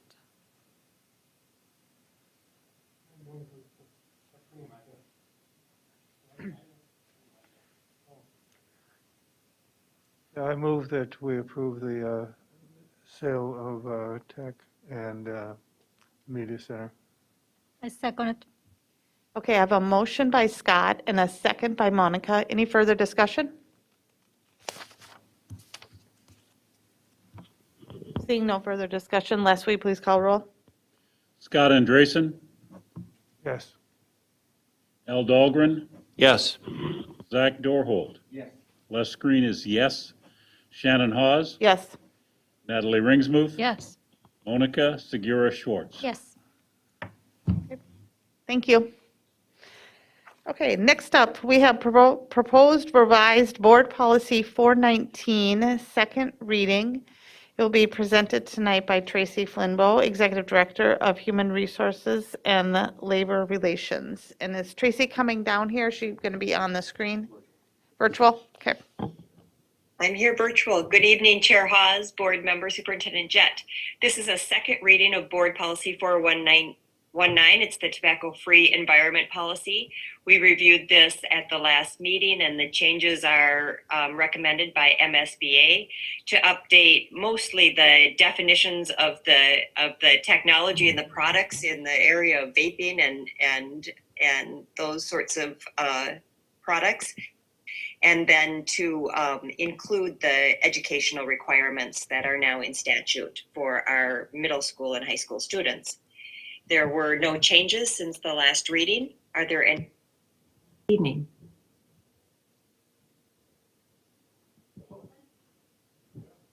You kind of transferred screens there. Tracy, can you talk again? Are you able to hear us? Pardon me? Oh, you're good. Okay, you're back. We lost you there for a second. Does anybody have any questions, comments? Okay, we're good on that one. Then next up is proposed for second reading, again presented by Tracy Flinbow, Executive Director of Human Resources and Labor Relations. Okay, thank you. And Board Policy 424 is the policy that covers all the license status requirements for our licensed staff. There are no significant changes to this policy except for the name of the licensing board, moving from the Department of Education to PELSB, the Professional Educator Licensing and Standards Board. So that's been reviewed. Any questions regarding that change? No questions or comments? Thank you, Tracy. Thank you. Okay, next up, proposed revised Board Policy 427, second reading, presented tonight by Carol Potter, Executive Director of Student Services and Special Education. Good evening, Chair Haas, Superintendent Jett, board members. I have 4 policies to share with you tonight, and the first one is 427, as Chair Haas mentioned. This one is setting workload limits for certain special education teachers. And there was just one change that we discussed last week, and that is simply the notation changing from the Minnesota Board of Teaching to the Minnesota Professional Educator Licensing and Standards Board. And that's the only change in that policy. Are there any other questions on that? That is a no. So next up, Carol will be presenting second reading for proposed revised board policy 516. Okay, 516 is on medications, and there were a few changes in this policy last week. And the changes, I'll just review them quickly. The changes are about how we store medications and how we transport medications. And so if it is a non-controlled substance, our nursing staff, our health services can transport the medication. If it is a controlled substance, law enforcement needs to transport the medication. And then updated also is that kids can supply their own sunscreen and put on their own sunscreen now, which is fabulous. So those are the updates for the medication policy. Any other questions on that one? I do have a quick question on that one. Can you define transport to me? And maybe we talked about this last week and I forgot, but transport means in the building, Sure. outside of And the so- building? Sure. So all of our medications at schools are locked up in the health office. And so when a medication is left at school, we first contact the parent and ask them to pick up any medications that have been left up behind. And we've had to do that several times this past year as we've changed learning models. So if a student is at home, we call the parent and ask them to pick up the medication. And if the student comes back to school, we call the parent and make sure the medication is back at school. And Yeah. so the transporting is the disposal of medication. I So if recall someone that is now, left so, behind- and I think everybody else probably recalls that too, if we had that discussion. Oh, But okay. but I Yep. guess, so it doesn't involve at all like just transporting within a building. If you have to bring a medication to a student, that would not be No. transporting? Nope. Okay, thank you. Correct. Yep. You're welcome. Anybody else? Okay. Next up, second reading presented by Carol Potter again, proposed revised board policy nope, sorry, not that one. Second reading presented by Carol Potter, proposed revised board policy 523. Okay, this one is pretty simple. This one is called Policies Incorporated by Reference. And it's a list of many policies that we have that incorporate both staff and students. And so it just lists all of them out. There were a couple of them that were deleted on this by MSBA because they only applied to students. And so this policy is in reference to which ones are cross-referenced. They're incorporated together. Are there any questions on that one? Nope. Okay, and then last up, Carol, is proposed revised board policy 532, second reading. Okay, and so this one is the use of crisis teams, school resource officers, and peace officers to remove students with IEPs from school grounds. And so this policy, just as a reminder, gives us some dates in which we need to report. So there weren't many changes except for these dates in which we need to report the use of restrictive procedures, which are holds of students, and the use of seclusion, which is having a student in a room by themselves with the door closed. We have one of those certified rooms in the district located at our Journey program at our Roosevelt building. And that was those two setting the dates for reporting to MDE are the only changes in that policy. Any questions, Scott? You had mentioned that there was only one, and that's with the Journey program. I think that we have 3 different programs for people that might have problems. Are we going to be having similar rooms at these different locations? Or eventually, I think they're all going to be consolidated in the new Anderson building. Could you explain that a little more? Were you able to hear that, Carol?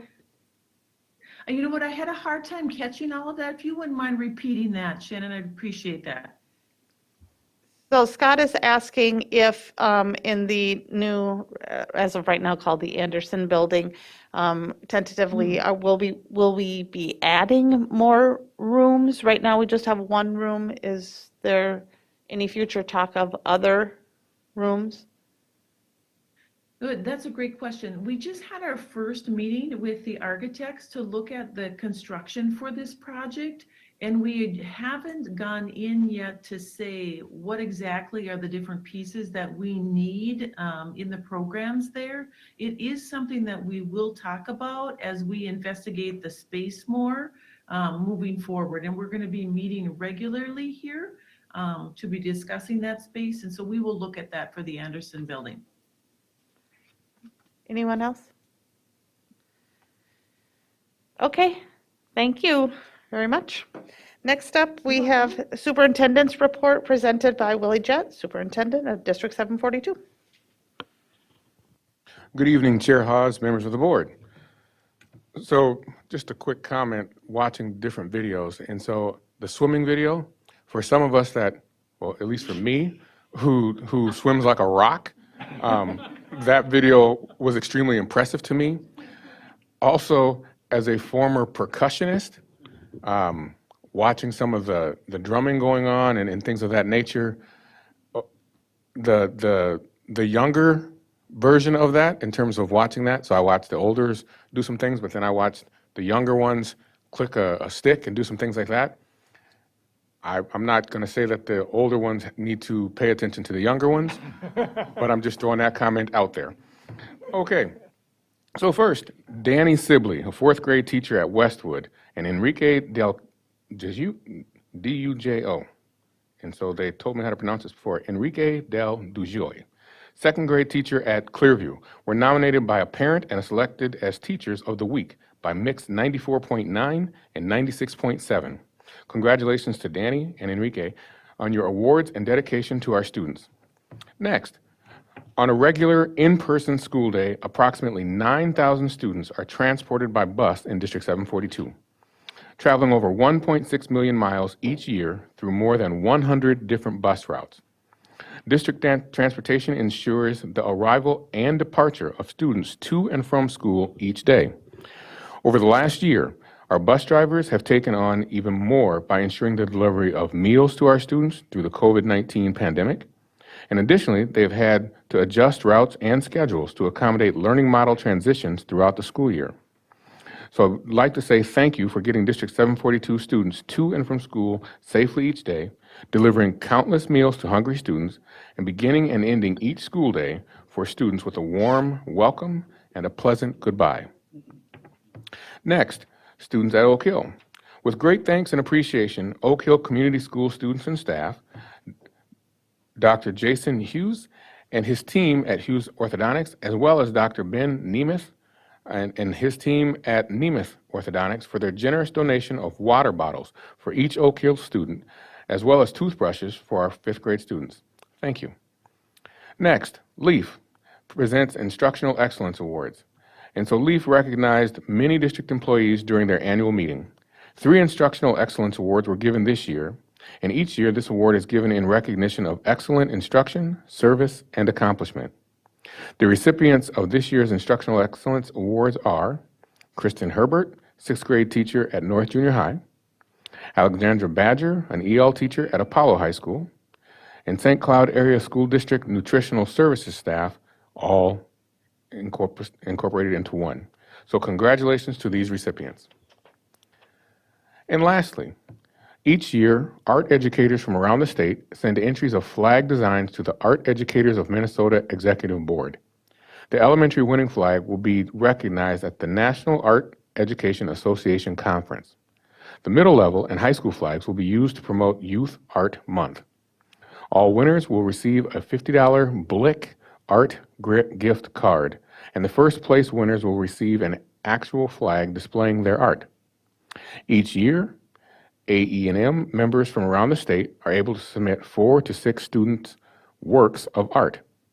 Congratulations to the following Westwood students: Julia Gaultier, grade 5, Jacob Evans, grade 5, Braden Gaultier, grade 3, Jade Okerlin, grade 2, Madden Pink, kindergartner, Genevieve Hiscock, grade 5, and Wyatt Heinen, grade 3. And that concludes my superintendent's report. Thank you.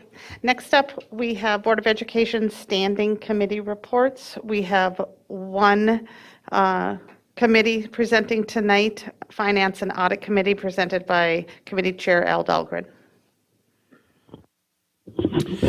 Finance and Audit Committee met on March 11th, and present were Monica, Carl, Scott, Al, Amy, Gary, and Willie.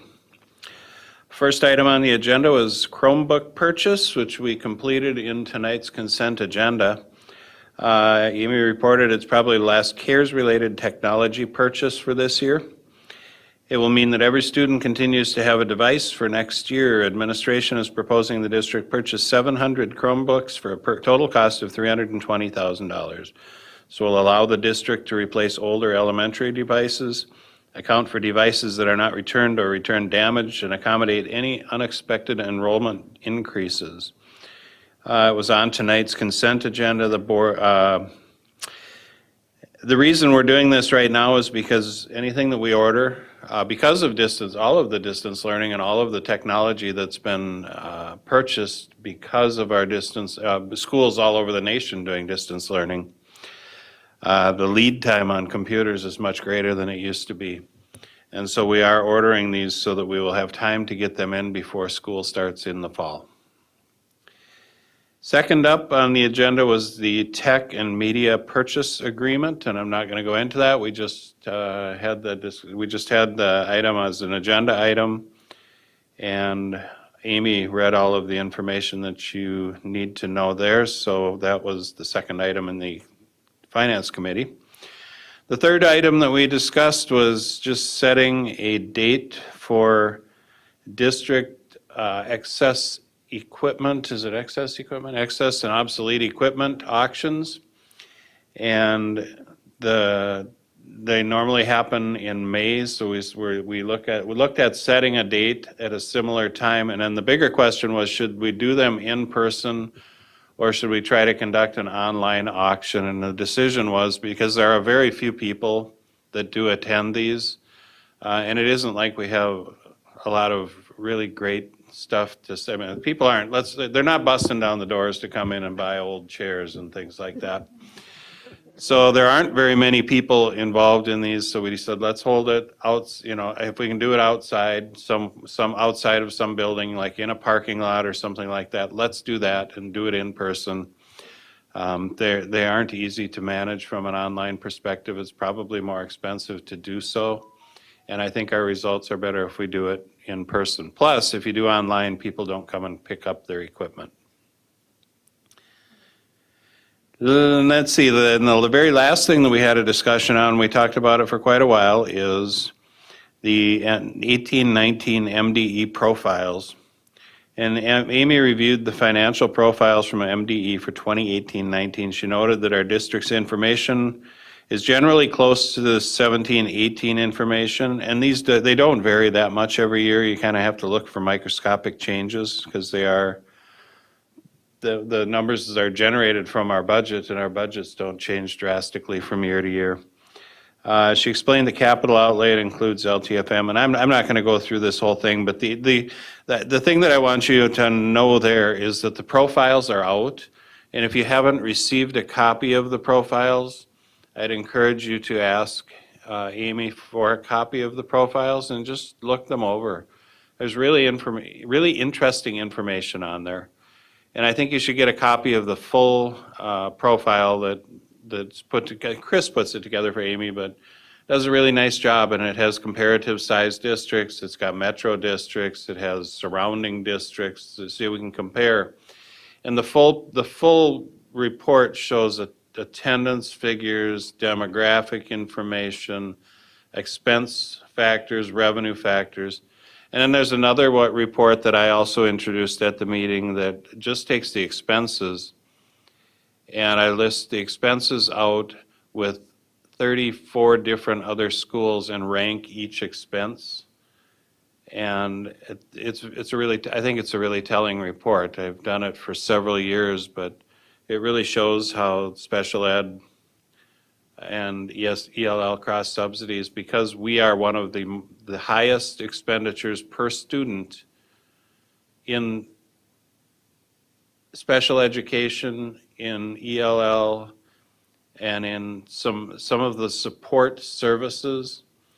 It forces us to be one of the lowest cost districts per student in other areas. And the two, I think, that are hit most dramatically are in activities and athletics.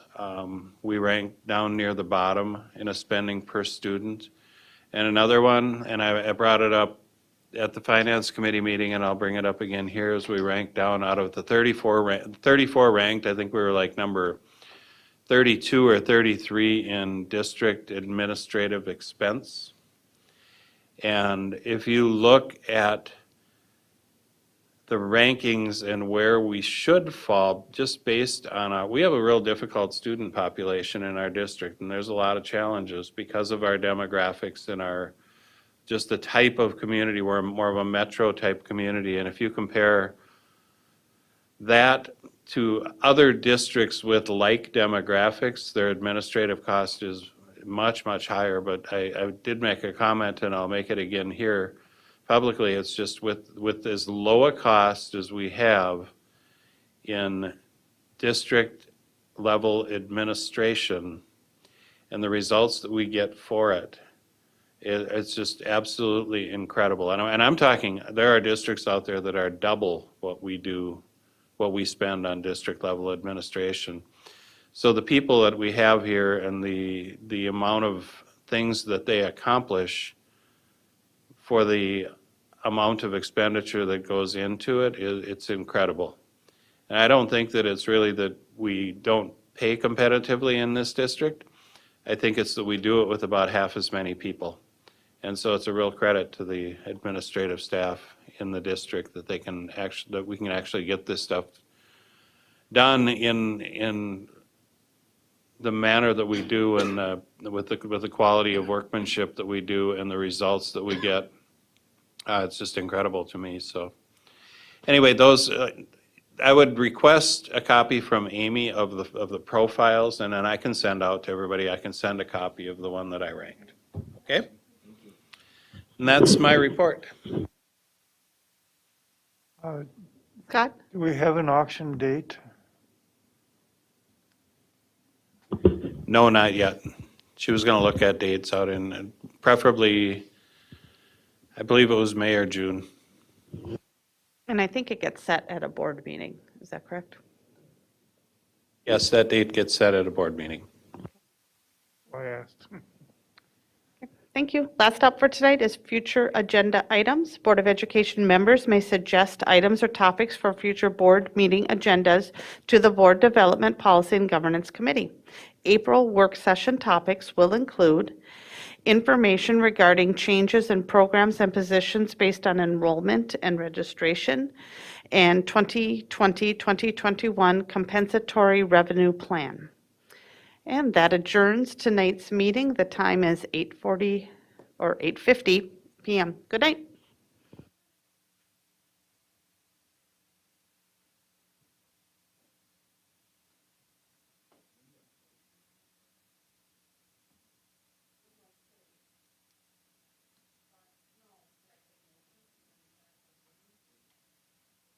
You